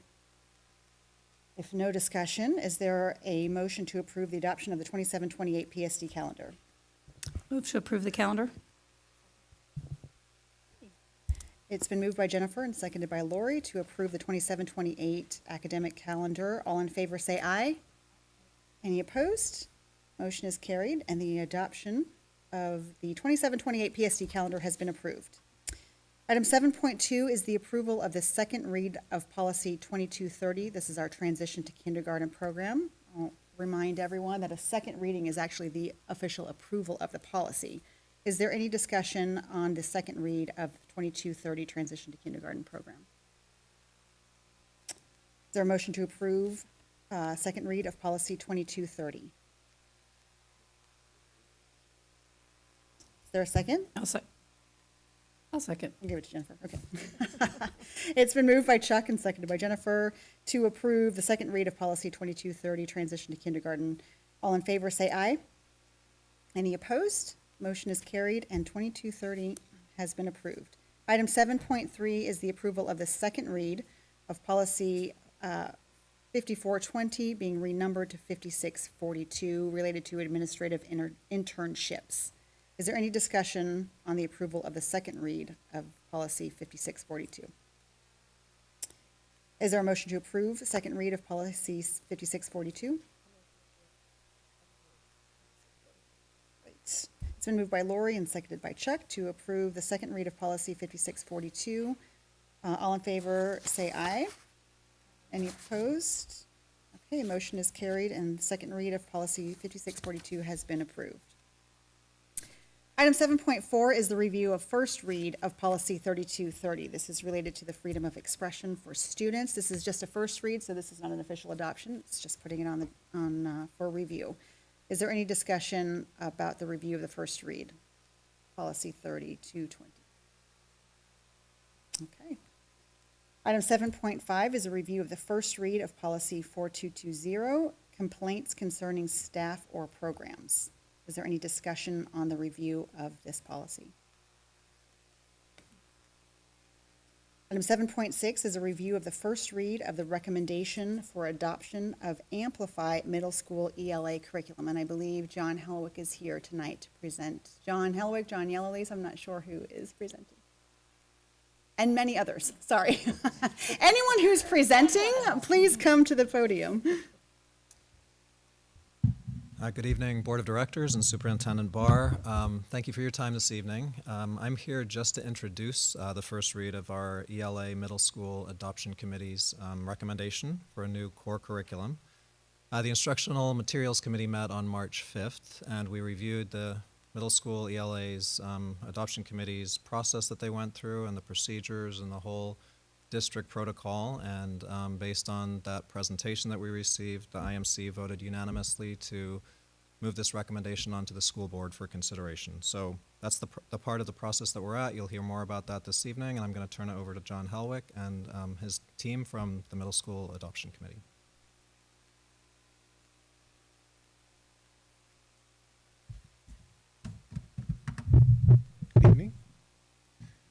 So there are just a few of the items that I'm going to cover.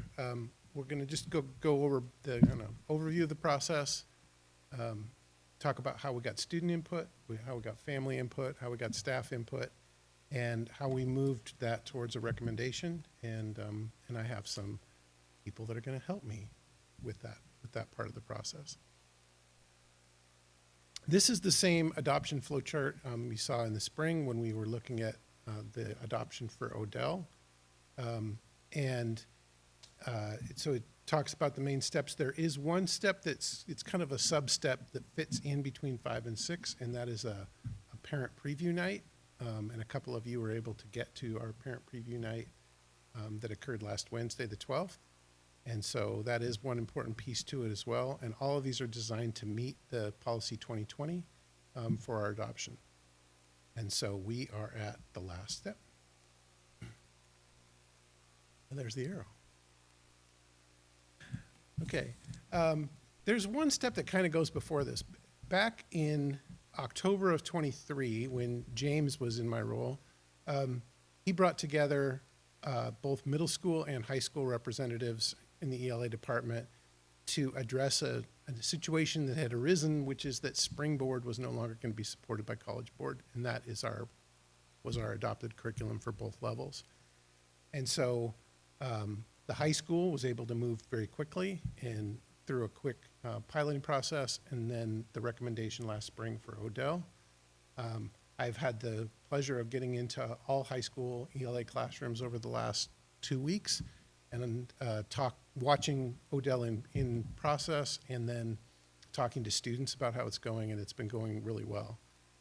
Students are being challenged, they're being engaged, and been a real positive process. We've done 5 one-day trainings with those teams. We have 1 more to go in April, and then we'll talk about what does second year implementation support look like. So that's the high school, and then with the middle school, what James then led them through was 4 sessions where they looked at, went through the process of kind of saying taking it through the EQUIP rubric. What are the curriculum, and then looking at your policy and saying, what are the pieces of the rubric to make sure that it's free of bias and that they are the best products that we can get. So the EQUIP stands for Educators Evaluating the Quality of Instructional Products. And so the adoption team, and there were 9, and they're made up of educators from all 4 middle schools, distributed 2 or 3 for each school. And they went through that process, and then they narrowed it down to the 2, Study, Sync, and Amplify. In addition to the 9 people that were on the adoption team, 10 more middle school teachers agreed to be part of the pilot process, it is a good commitment. I mean, they have to learn a new curriculum, implement it the way the publisher has it laid out, collect surveys for all their students, their families, and then also collect student samples. So there is a commitment to doing that, and that amounted to about 2/3 of our total teacher population. So there's a lot of interest in being involved in the process. So they made that commitment, then all that evidence came together on February 27th, and our 9 people that are on our adoption team got back together to spend a day going through all that evidence and come up with a recommendation.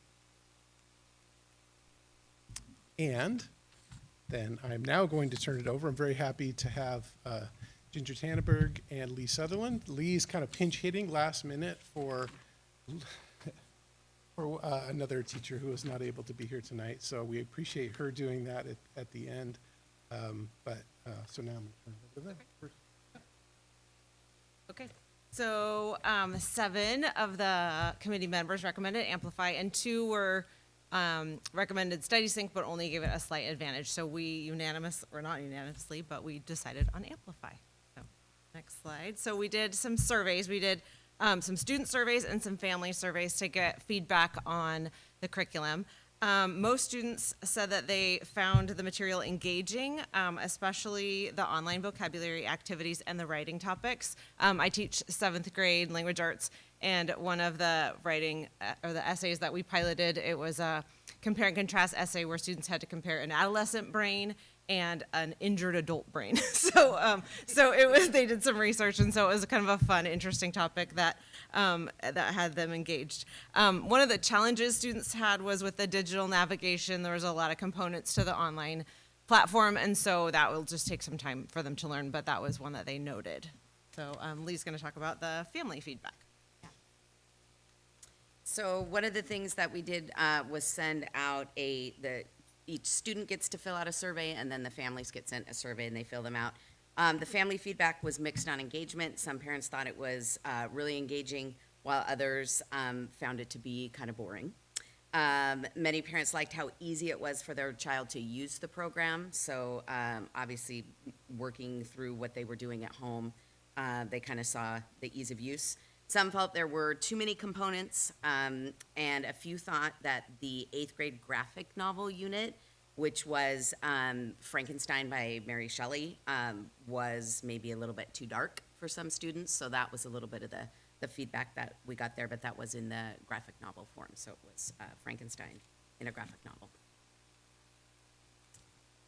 So we chose Amplify. So the committee chose it for several key reasons. So first is that it's a knowledge-rich approach, so students engage with content that broadens their understanding across subjects, so not just language arts, but we had a lot of cross-curricular topics that help students kind of bridge their learning through multiple classes. The texts were rigorous and focused a lot on vocabulary and had some challenging material and kind of interesting and different material for the students to learn than they've previously been learning. One of the biggest components that it asked students to do was support their idea with proof from the text, so using text evidence, and this is just like a really big tenet of the curriculum that was asked of them over and over, and I've noticed just in this short time that the students know how to do it. They all know how to do it. They say, oh yeah, text evidence. So it's definitely something that they've learned, which is an important skill for the future. We also really liked the adaptive tool, so there's text, kids can listen, and that supports a lot of diverse learners, so different ways to level the text.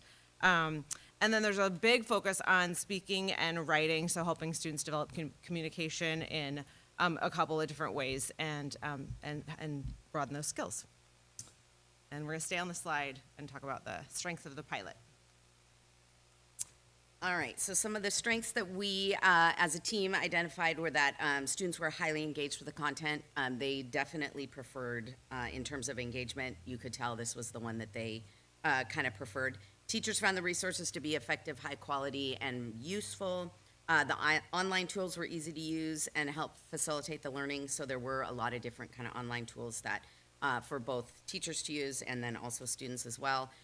Writing tasks encourage critical thinking and expression, and then I would kind of second what Ginger said, just that use of text evidence, being able to support their thinking is really important, and we did notice that that was a skill that was kind of, again, worked toward mastery. The program focuses on mastery, ensuring that students fully understand material before moving on. So not super repetitive, but just really making sure that they can show that mastery before moving on, whether it be to a new lesson or the next unit. And then the ability to adjust lexile levels supported diverse learners. So being able to kind of differentiate for diverse learners in there, a lot of that was kind of built in, and then also pretty easy for teachers to find supplemental materials and ways to kind of differentiate for students. So those were some of the strengths. John. Yeah.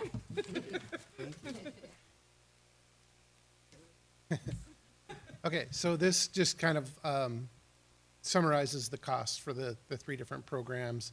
The two for Study Sync and Amplify were virtually the same, and pretty reasonable. I mean, this in the same ballpark that the other curriculum that we looked at would be in.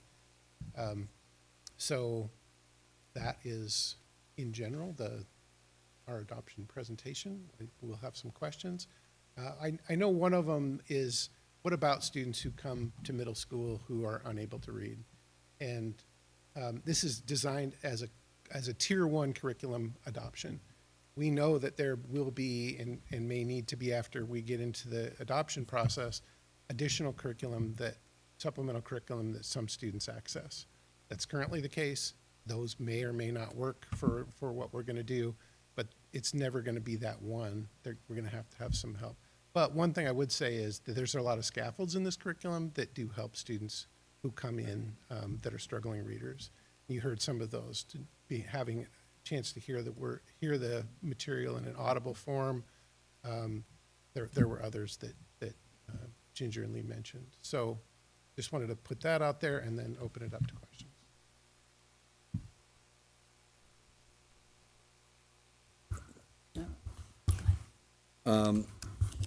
We mentioned that one of the reasons we're going to this new curriculum is because the other one wasn't supported anymore. Is this curriculum done by an organization that we think will be around for a long time supporting the updates and stuff on this? Has that been looked into? I would say yes. Amplify's been around for a while, and they seem to be gaining momentum rather than, that they're taking on. They take on different curriculum and then support them. So we have Amplify Science, which is STEM Scopes. That's a whole different curriculum than the ELA, but they provide the support network for it. And we were very impressed with the support that we got during the pilot. I would also say one other thing is, part of it was that Springboard was going away, but we also were in that cycle. We were ready to get a new curriculum. And then if you go back to the work that was done around the Science of Reading and the Literacy Committee, there was, either way, there was an appetite for a new curriculum, but the Springboard thing kind of kicked it in gear. And you mentioned the kids coming into middle school that really need the advanced. What do we currently do? Is that something we can bring forward, continue? We have some programs like language, exclamation point, and read naturally. I don't know if those will be the ones that what we want to do is get something that matches well with the new curriculum. Right. My colleagues in some of our other departments are more better to talk about those options. Okay. You guys have any? Yeah. It depends on the level that they come in and need support. So if they were in a resource special ed class, they would get differentiated support than they would in a gen ed class. And so we do have a handful of curriculums. I think the goal would be that all kids are able to access this tier 1 curriculum, and then their specific needs and holes are filled in with the additional curriculum and supports. So we have some of those pieces right now. I think we could have more, and we're looking into more, so from what I know. Can you talk just a little bit about what the resources are? I think people are always very curious. Is it all online? Is there a book? Is there a book at home? Are they writing with a pen and this paper one, they versus had a little bit typing? of everything. So Yeah. there was an online component, but then there was it came with a large student textbook so that we could get them off the Chromebooks. They could be reading out of the text, and then each unit came with a little workbook where they could do a lot of written reflection that way. So a little workbook, a large kind of student text that was all print, and then access to all the online materials. So that was one thing we liked too. We knew that we didn't want to go with an all online curriculum, that we wanted something that they could access the materials in a variety of different ways. So, and we used a little bit of both through the pilot, and so I think everybody kind of got a feel for how they connected and worked together, and so there was a kind of a good mix. So I had an opportunity to speak and to look at the materials, and as a science teacher, I was really excited because there was some brain science in there. And could you talk a little bit about that overlap? Because there's quite a bit with history, science, and really interesting and compelling. Yeah, there was, for example, I have sixth grade. I do sixth grade ELA, and there is a whole unit on chocolate. The history of chocolate, learning about chocolate, and so that was a really engaging unit for the students. And then as a social studies teacher, we also do ancient Greece, and there is a whole unit on, it's titled The Greeks, and so there you see a little bit of that kind of cross-curricular movement there too, in ways that you can kind of do language arts and social studies together a little bit. So those were two units that, and then a mystery unit in sixth grade, which was really also very engaging. So the 3 units that we kind of touched on in the sixth grade were all really exciting, really engaging, and students really seemed to kind of like all of them. So Yeah, and then the brain science was in 7th grade, so you could talk to that one a little I did more. the brain science, which was really interesting. The kids got to learn all about how their brain works, how they learn to read, where their verbal processing is, where language processing happens in the brain, which was really interesting for them. Some kids were uncomfortable, like, I don't like that. I don't like to know what's happening inside my brain. But other kids found it really fascinating. And there was an in-depth story about Phineas Gage, who had a brain injury, and the kids had to just compare, like, how does an adolescent brain connect to Phineas Gage's injured brain? And so they had to go, an adolescent is like an injured adult. So, which was, they were really fun essays to read as a teacher and kind of off the beaten path of the norm.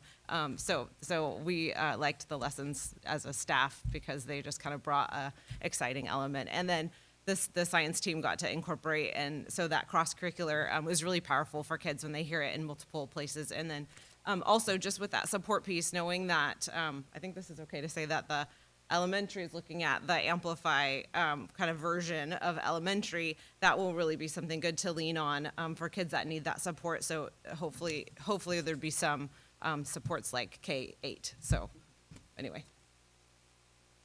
A lot of our parents had concerns about just wanting their students, their kids, to be really engaged in reading and loving what they read and have opportunities to still read full novels. Is that going to be part of this curriculum?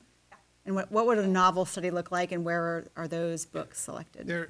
They didn't get to do too much in the pilot because it was limited. There were 9-week pilots, but there are multiple novel units in each grade level.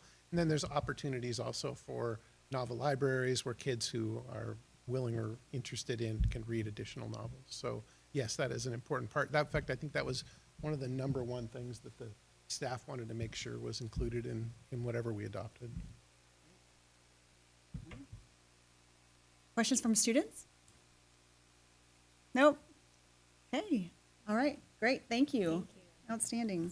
Okay. Well, that was a first read, and it will be on our agenda for approval soon. So is there any further discussion on the process or the adoption? Okay, great.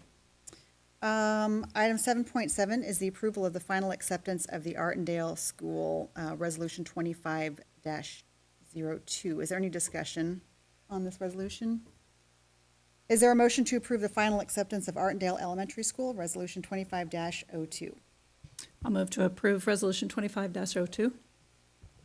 Okay, it's been moved by Jennifer and seconded by Lori to approve Resolution 2502. All in favor say aye.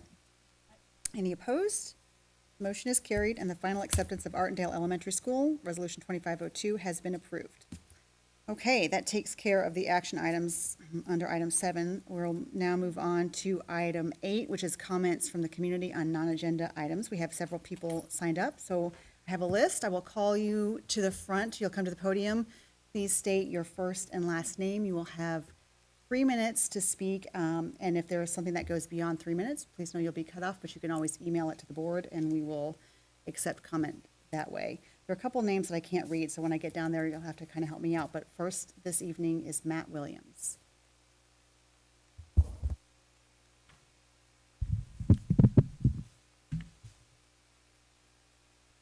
Wait for the timer. There we go. All right, good evening, ladies and gentlemen of the board, Superintendent Barr, students and guests. My name is Matthew Williams. I'm a resident of Gig Harbor as of 2021, a husband and father of a 5-year-old who enters the Peninsula School District this upcoming fall. I'm speaking today on the opportunity for the Peninsula School Board to take actionable and definitive steps to protect the students of this district and community. These meetings I attend and accounts I hear of students not feeling safe, schools not accurately or effectively reporting cases of sexual harassment, assault, and discrimination cases make me feel the need to stand up and demand action. It's no exaggeration or misrepresentation that education and marginalized communities are under attack in this country. Peninsula School District, in writing, has a wonderful strategic plan with a vision to inspire and empower every child every day. The board's role in supporting that strategic plan is to establish policies and procedures to use as a framework for governing the district. With that in mind, I want to see the board look at all existing policies and ensure they are supporting the goals to achieve academic excellence, innovation, fiscal responsibility, safe learning environment, and foster community engagement. Academic Excellence for every child, every day, means supporting and caring for students of all races, creeds, religions, sexual orientation, and gender identity and expression. Policies must explicitly protect and support these students in their academic goals without fear of discrimination. Innovation means using every resource at your disposal to challenge students' curiosity and nurture intellectual growth. This is not an opportunity to whitewash history, hide diversity, or shy away from difficult topics. Lean into these difficult truths with grace and understanding. Fiscal responsibility is not an excuse to cut funding or support to areas that support marginalized communities. Allow schools in this district the ability and funding to support extracurricular activities, supporting marginalized communities, and fostering a diverse and inclusive district. To have a learning environment that is safe, innovative, equitable, flexible, and accessible for all students, the board must establish clear policies that not only establish these practices in all schools, but also define clear punishments when schools fail to meet these standards and are not taking necessary steps to ensure all students experience the learning environment of our goals.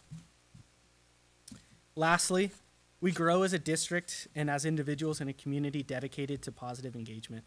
Listen to the pleas of the parents throughout the community that are striving to protect their students while developing them physically, mentally, and emotionally. My family and I moved here because we believe in this school district, the plans that it has in place, but now is not the time to be complacent or accept the status quo. We can always strive for better, and I look forward to many years in this school district. Thank you for your time. Next, we have Josh Johnson.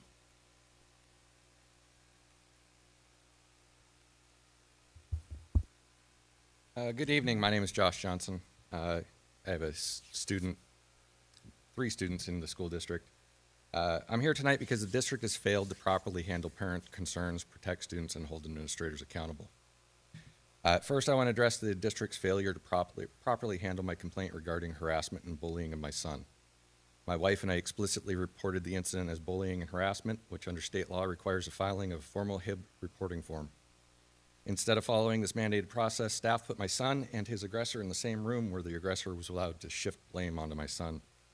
When I escalated the issue to Superintendent Barr's office, I was intercepted by the Deputy Chief of Schools, who dismissed my concerns and outrageously compared my social media post about the incident to posts containing death threats.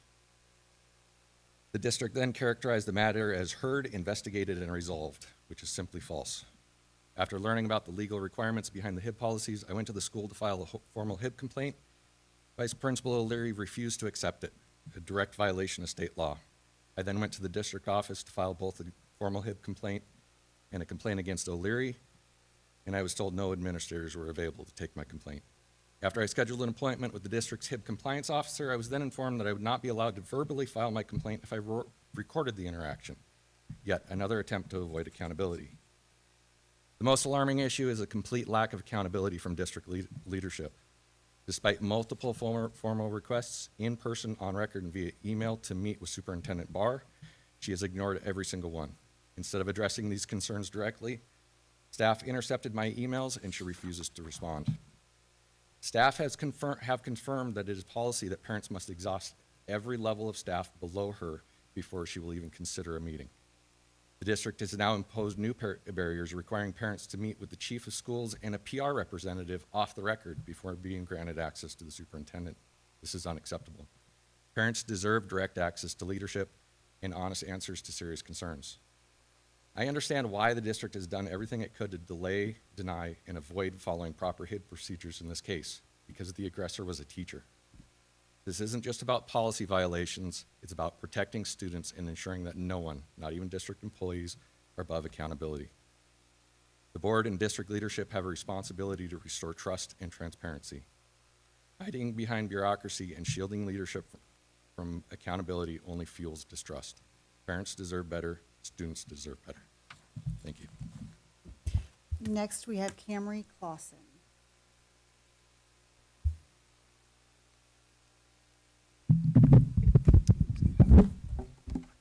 Hi, my name is Camry Clausen, and I am a junior at Peninsula.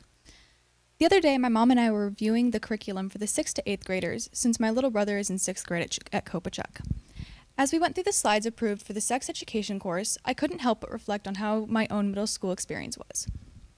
I attended a local private school from 5th to 8th grade, and looking back, I sincerely wish that I had been exposed to that kind of information now. For those who may not know, the slides included questions about gender identity. Questions like, how does someone know their gender identity? And if I don't know someone's gender identity, what should I call them? These are the types of conversations that can help create a more inclusive and understanding environment. But somehow, this topic remains controversial to some. Personally, I'm incredibly grateful that our students are being taught this because it fosters empathy. These topics are not just abstract concepts, they affect real people. People who could very well be your own friends and family. Refusing to teach about people who are different from you won't make these people disappear. It will simply make our children ignorant, and they won't understand basic respect towards the people they live among. Respect shouldn't be some withheld privilege to be seen as something only people who fit the basic mold are worthy of. Respect is a two-way street. If you want others to respect your gender, your religion, your lifestyle, you need to be willing to give it. We need to seriously think about the kind of future we want to build for the next generation. We have the potential to create a future of love, peace, and acceptance, but only if everyone is willing to pitch in. So I just want to encourage everyone to allow your child to learn about something relatively new to them and trust that kids are smart and empathetic, unless they're taught not to be. Thank you. And the next one, I apologize. First name starts with a J, last name starts with an L. Maybe James? Is there anyone here with the initials JL? Or is there anyone, next on the list, the last name is Gallegos. And I wonder if maybe some of our students had signed in while they were here to speak. Is there anyone here who is signed up on this list? No. Okay, I think maybe our students signed in when they came. Okay. All right, that concludes public comment for the evening. Thank you to all who came to do that. And that takes us to item 9, our superintendent report. All right, thank you for this evening. It was really a joy to see all of those students and have the opportunity to think how there's a place for every single student in any kind of interest that they may have, especially in secondary, but in middle school as well, middle school and high school. So I really want to thank our staff for doing the hard work, and all of the advisors. There were so many advisors that were not here, but there are staff behind each one of those. So pretty amazing, and as well as our sports. Welcome to the class of 2038. Kindergarten registration is now open. That seems amazing, 2038. So last week, I had an opportunity to go to so many musical performances. We didn't really talk about music much. You had a little bit of that, but we had elementary, so I went to the kindergarten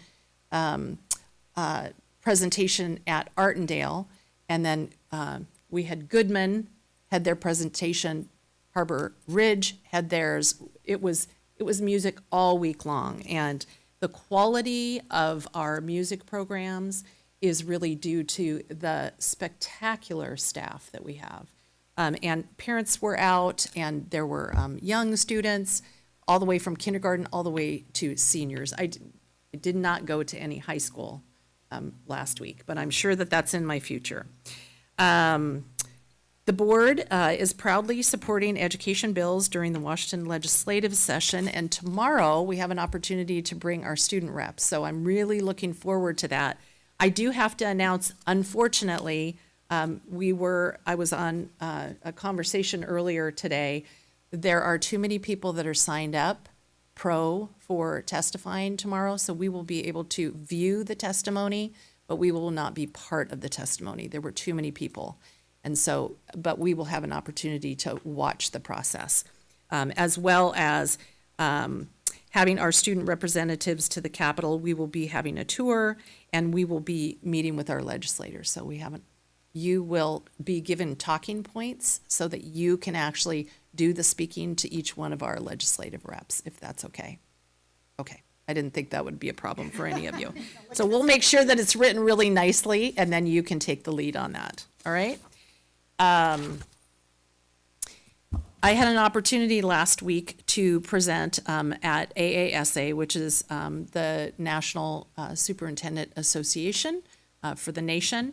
We presented, I had the opportunity to present, and my husband was along for the ride because he was doing all of the technology for me.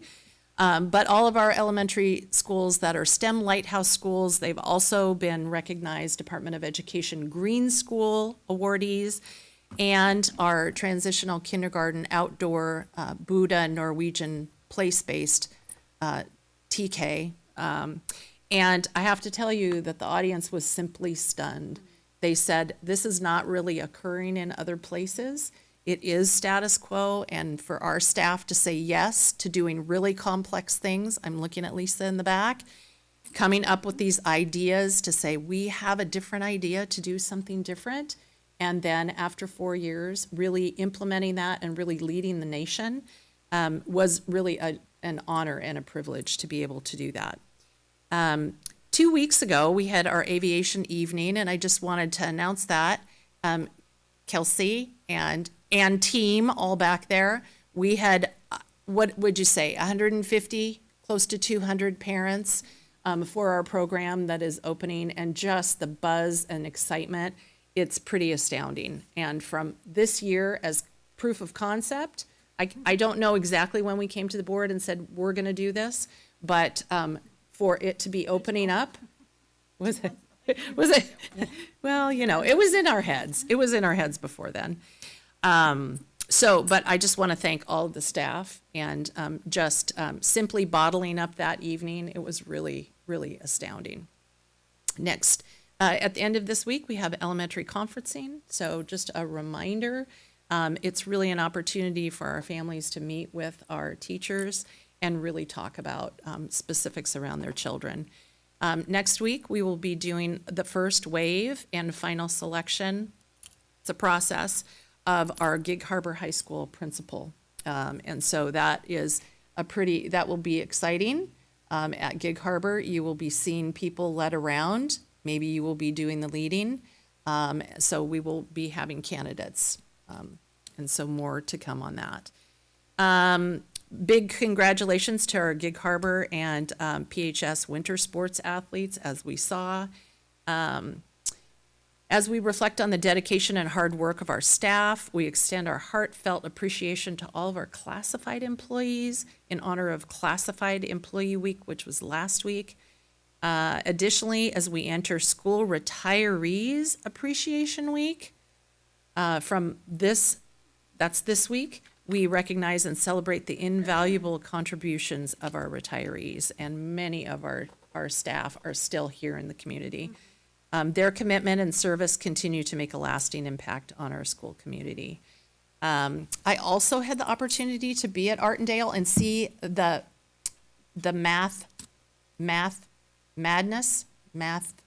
March Madness, yeah, whatever that was.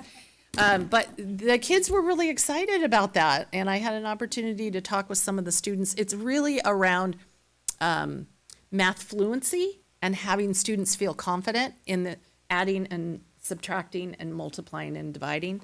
So they're really excited, and they get little buttons or little things to wear or put on their backpacks. But they also gifted, this is from Artendale, 5th grade. This is to thank you, PSD board, because they got to go to BizTown. So there are notes in here. And I also think that maybe we should be able to, I want you to look at this, and also we will give it to the chamber, because they do our welcome back, and they raise money for all the students to be able to go to BizTown across the district. So anyway, that was delightful. And lastly, I had the opportunity to go to AASA, as I said, and I would like to call up Lisa Ray and Natalie Boyle, if they would come on up to the podium. You knew you were coming up, right? But you're not answering questions. This whole thing? I know I made them come.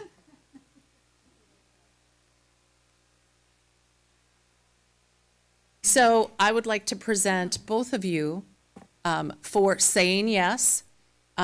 Several years ago, you stepped into the literacy conversation. We were having a community conversation about how we really needed other materials and how we did not feel that our school district had all of the answers for all of the things that we were having to address. And so you said yes, and there was a process, and tonight we saw the first step of a middle school adoption.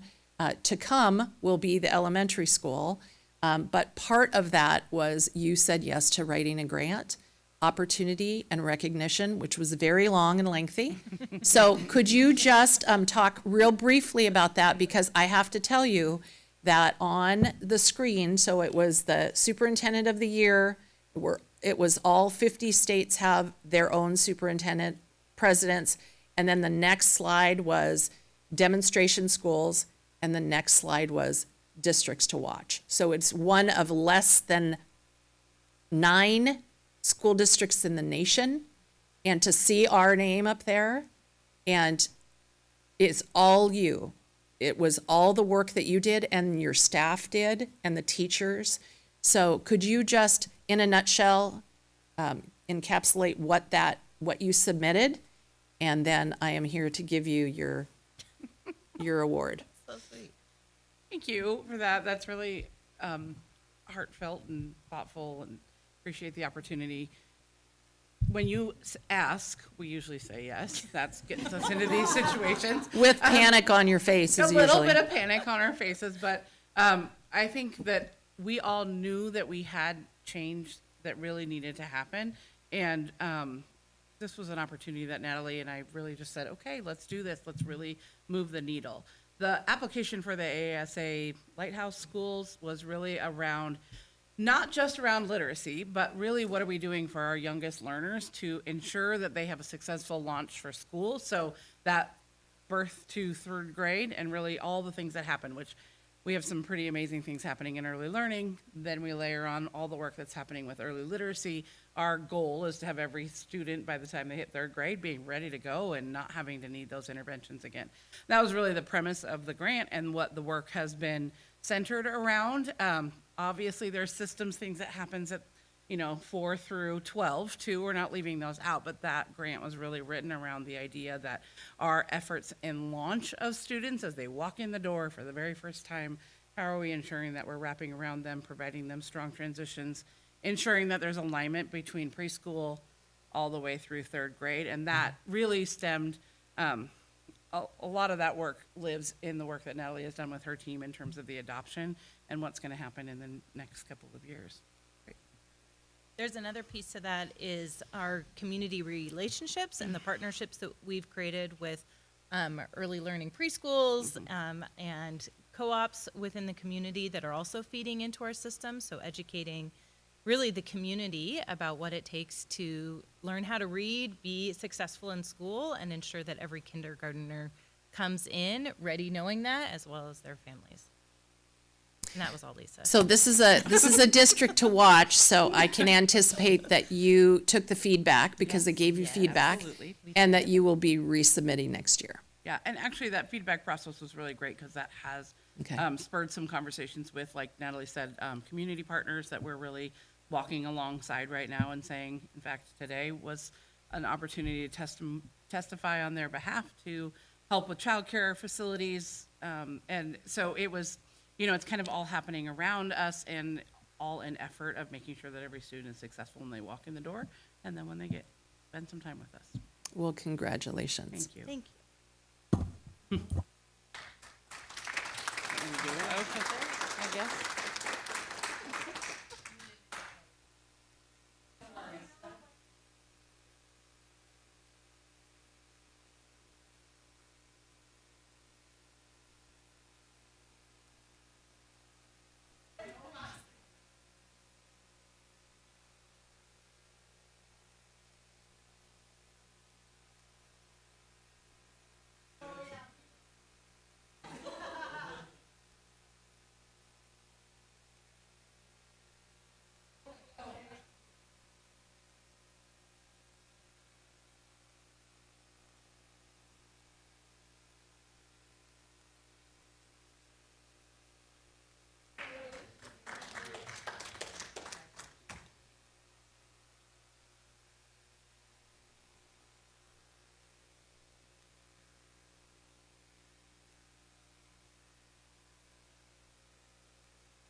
Thank you for the superintendent report. That takes us to item 10, our board discussion and comments. But first, we're going to start with our board legislative rep update. So Jennifer, if you have something for that. Yeah, I have a few things for that. So, significant date in the legislative session happened last Wednesday, and that was the House of Origin cutoff. So what has happened as a result is all of the hundreds and hundreds of bills, hundreds even relating to education, if they didn't make it out of the House or the Senate to be heard on the floor, to be sent over to the other house, they are effectively died. It's really kind of a morbid language that they talk about things of dead or dying. But anyway, that did happen. So all of the bills that with the, basically that WASDA, the Washington School Directors Association, has been tracking and watching and prioritizing, probably at least 2/3, if not 3/4 of them have fallen off. So now, again, if you recall, we've been talking about the big three, the materials, supplies, operating costs, MSOC, special education, and transportation. Those have been the highest priority and the ones that we've been testifying about and reading about. And on those, it looks like, just a quick update, so both chambers introduced bills related to these three priorities.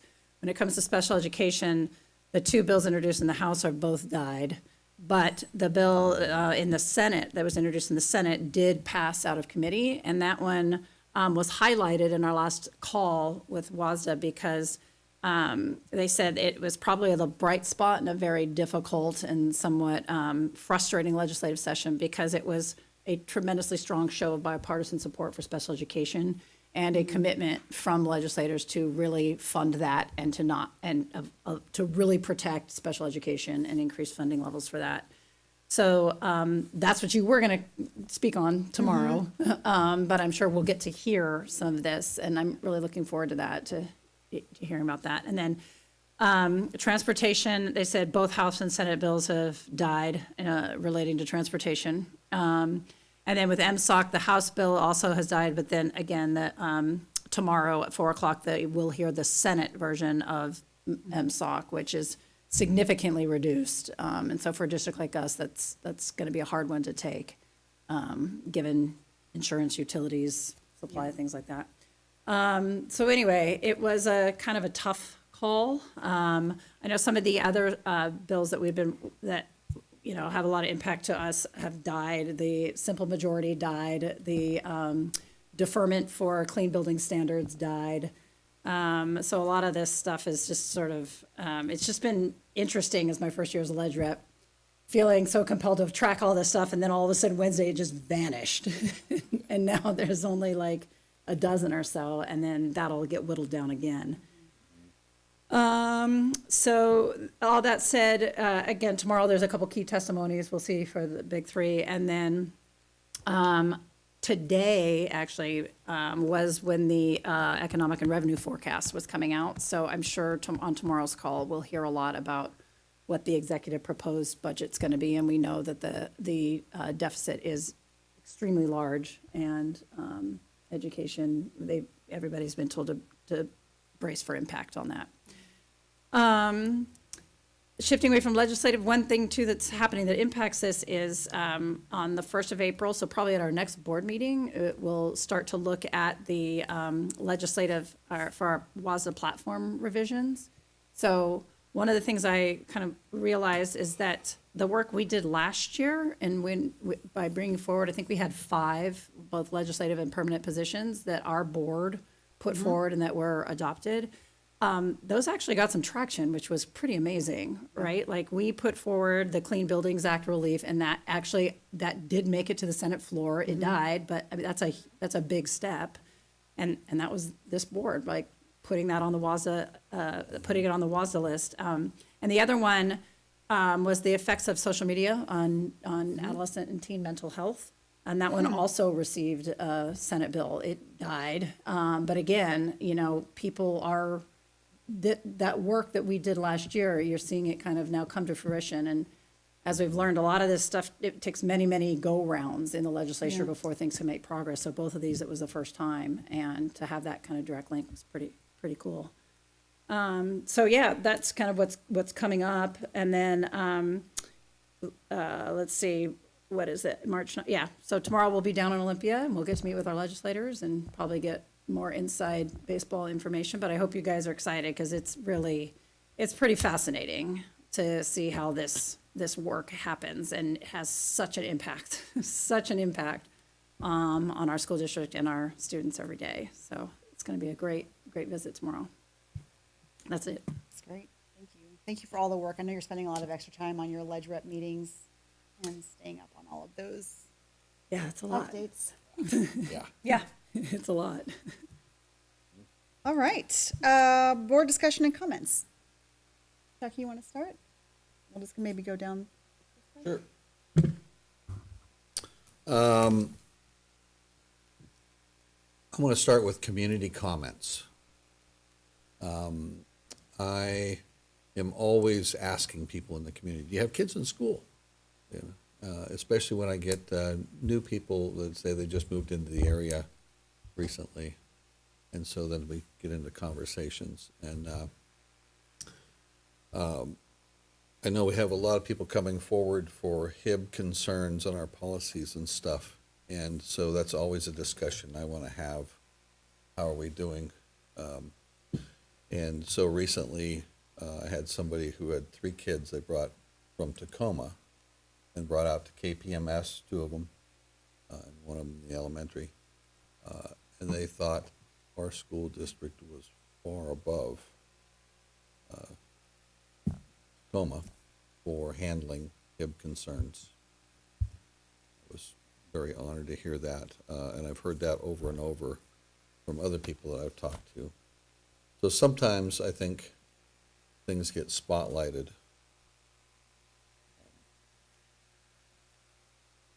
But I think we're doing pretty good. And I know there's always going to be concerns, but we are doing a really good job of addressing everything I hear. Comments in the community. I ran into a couple of my old classmates today talking about our coming 50-year reunion from Peninsula High School.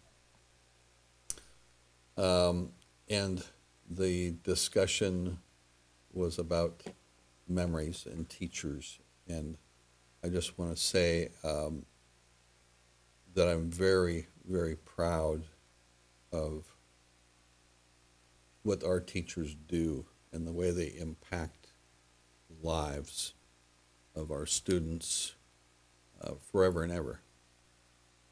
Our teachers are impacting not just this year, but they're impacting lives forever. And so those memories that I heard from some of my classmates from 50 years ago made that impression upon me that the things that we are doing are changing lives.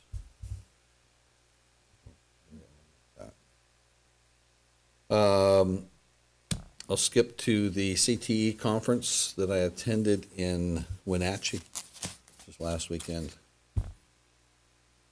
Yep. That was great. I just wish we had more resources and the state funded everything the state is supposed to fund, because there's so much more. But we are doing a great job. Kelsey, I want to thank you for everything you're doing there. It's great to hear all the stories and see what everybody else in the state has, and realize that everybody has the limitations of the funding and the teachers and all that. And one of the things I want to bring forward and mention to you guys is that there is only one college in the state right now that is teaching CTE certifications, and that's going away. So the requirement to have a CTE certificate is going to be very difficult for teachers to get. So that's Central that currently. So if there's any way to lobby to continue the program at Central, for us to do too. It's going to get very difficult here. That's the Plan A process. There's other processes to get those, but it seems odd that we're going to require that, but not aid in teaching. So Superintendent of Public Instruction needs to step up. That's all I have. Just again, very proud of our school district, all the things we do, every child, every day. It's more than just words on paper. Proud of you, proud of everybody, proud of the parents who keep us in check. Thank you.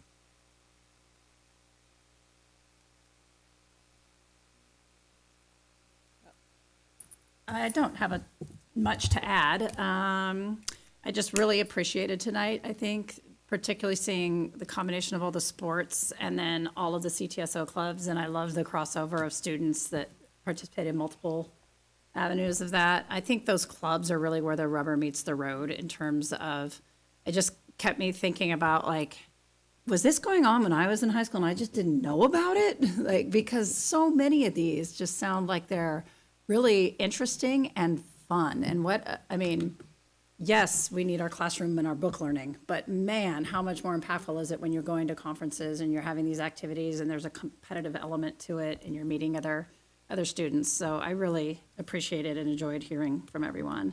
And then, the AI, just so many thoughts on that. And I know it's so new, it's so rapidly evolving. It can be easy to get overwhelmed and feel like, we are just going to, put our brains in the jars of the robot overlords and call it a day. But it's just unbelievable what the potential for this, for AI technology has. And, this saying I heard the other day on a podcast I was listening to is that the future is not AI, but the future is people who understand and know how to use AI. And if we have such an incredible resource that our team between Chris Hagel, but it's not just, that's just it. It's not just tech. When you look at our AI action teams, it's our ELA teachers, it's our social studies teachers, it's all of these folks who are learning how these tools can help enhance learning. And I'm glad you asked about the ELA resources, that it's not about being online and on a screen. It's still very much fundamentally about paper and pens and all these different modals of accessing learning within the AI component to really be able to make it so much more powerful and specific and accessible to kids. So this is incredible. This is the first night I've seen this, and I'm just looking at all these articles going, great, I'm going to be up late tonight reading all of these. But I encourage everybody, check this out. This is really impressive. And it's not in lieu of traditional learning. It's in addition to, and the ability to open doors for a lot of kids to learning that may not have been accessible before. That's it.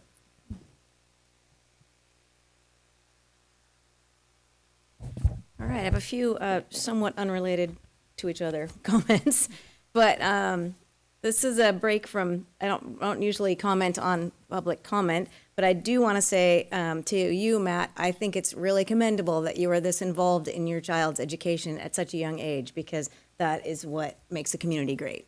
And so I appreciate you being here.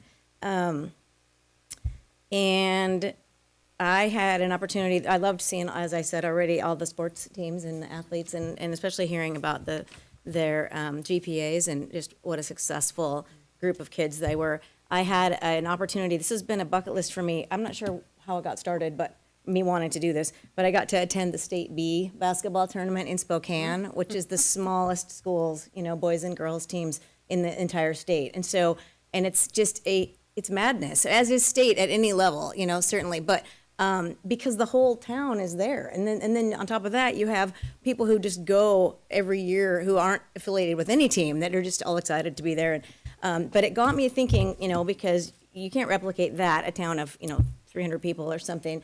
But I thought, how could we get that same vibe, in a bigger school, in a bigger town? And I think that a lot of that is what you saw tonight, like these clubs and these groups of kids, and like you just said, it's some of the same kids, but that's where they're going to get that small town feel and the encouragement of the community, really, and because you have community members, mixed in, teaching them and mentoring them, and so that's really encouraging. Not to mention the obvious, career, the exciting, pathways and just the things that the students are learning. I was thinking about one of my daughters is a cardiac nurse in Spokane, and through talking to her just about her daily job in the hospital, you just realize how many healthcare, jobs there are that you've never even heard of. I call IV therapy for that, or ultrasound tech, or all these different things. Most people think of dentists, doctor, nurses, but just the myriad of jobs that these kids are exposed to, and to find the fit for what makes them tick. And so I love that presentation tonight. Last thing is, I was planning to mention this, and then we did have a person comment on this tonight in public comment, which was coincidental. So it's important to note, because we get asked this a lot, I think, this time of year when the certain grades are getting ready to do, this used to be called like sex ed. I don't even know what, human growth and development, but when they're getting ready to do those units in 5th grade, 6th grade, 8th grade, 10th grade, tonight was perfect because you saw, in an unrelated subject matter, you saw kind of the process of curriculum adoption, even though we were talking about ELA in middle schools, but essentially that kind of a thing, as we know, but not everyone always knows, happens for that curriculum. So what's currently, this is just a reminder and an encouragement that I'll get to for families. Middle schools all follow the same curriculum in PSD and use the same slides. They are not teacher-generated. They are a set curriculum, and that curriculum is aligned with state standards.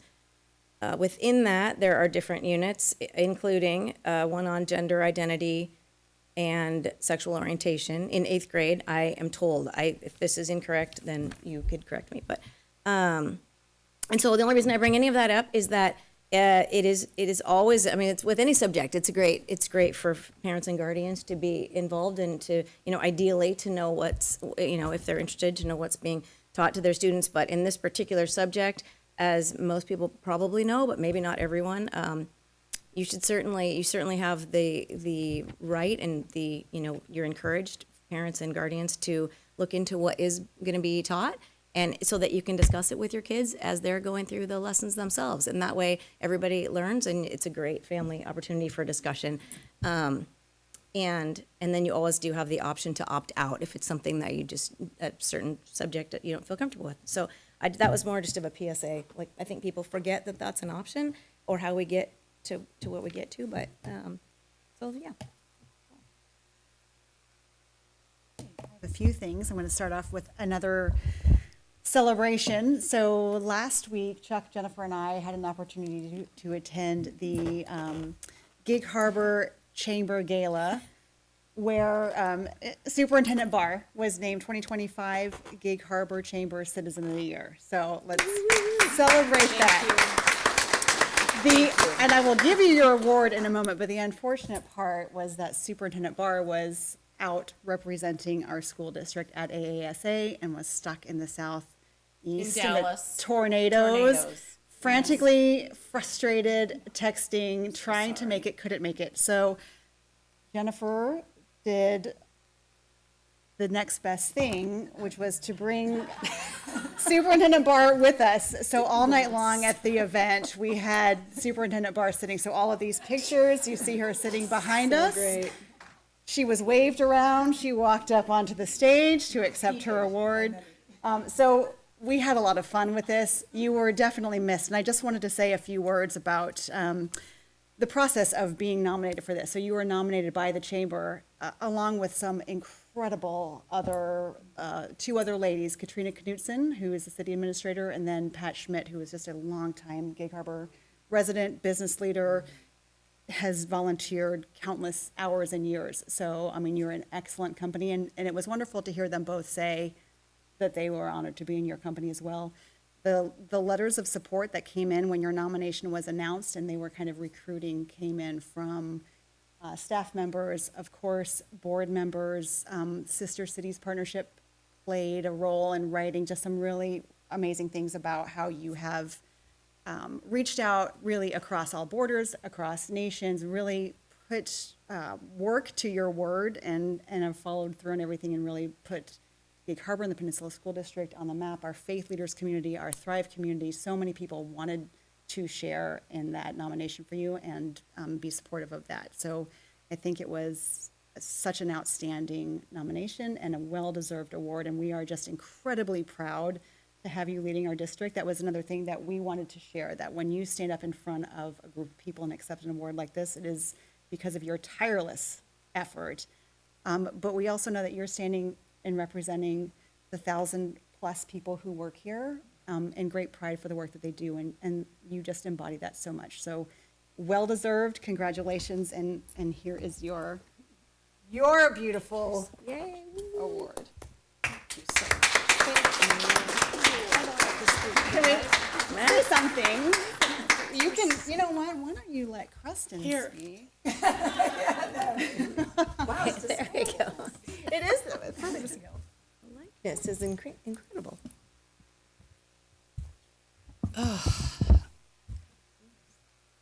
It's beautiful. It is beautiful. It is beautiful.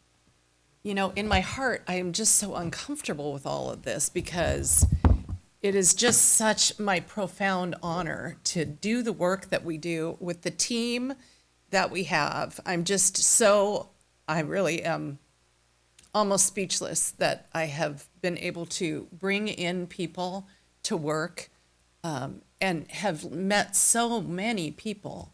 And I'm just earnest in the work because I love kids so much. And I know that no school district and no leader is perfect. None of us are perfect. Our school district is not perfect. But what I can say is that every single day we put kids first. We try to do the best that we can and make the best decisions that we can at the moment, that we do the best decision-making process, and then when we learn that we can do better, that we will make a better decision. And I think that that's what you have heard today from literacy, that we really wrestle around. I am a grandmother of 4. I care deeply about public education and about the schools that we have and the schools that we are creating to make sure that my grandchildren, okay, first of all, on a positive note, I want them to come and live here because we're trying to create something that's different for all children to be able to walk in and feel safe, feel like they are seen, feel like they are connected, and that there is a future for them.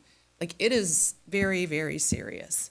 In my heart, it is my life's work, and I hope that it is reflected, and I hope that children know that each and every day when we walk into classrooms, when teachers walk into classrooms, that we are hiring, that we are looking for the best people to work with kids. And it is just an honor. So I feel really uncomfortable and very honored at the same time. I don't know if I've ever had an award like this. You know, usually it's an award that I wrote a grant for, and then I'm really happy that, you know, I have $50,000. This is completely different, and so There's no money.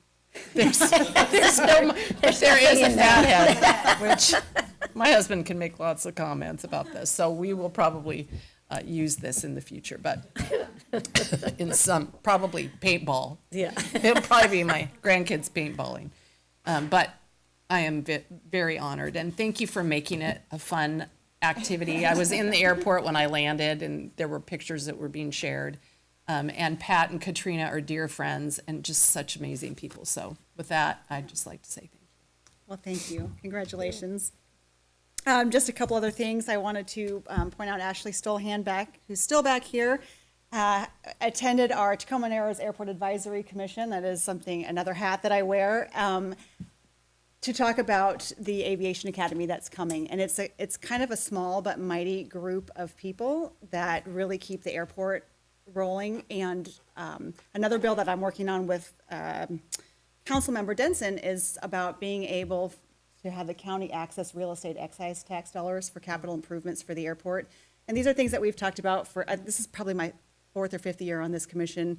Nothing has really happened. And then, enter Kelsey and Ashley in Peninsula School District and the excitement around this.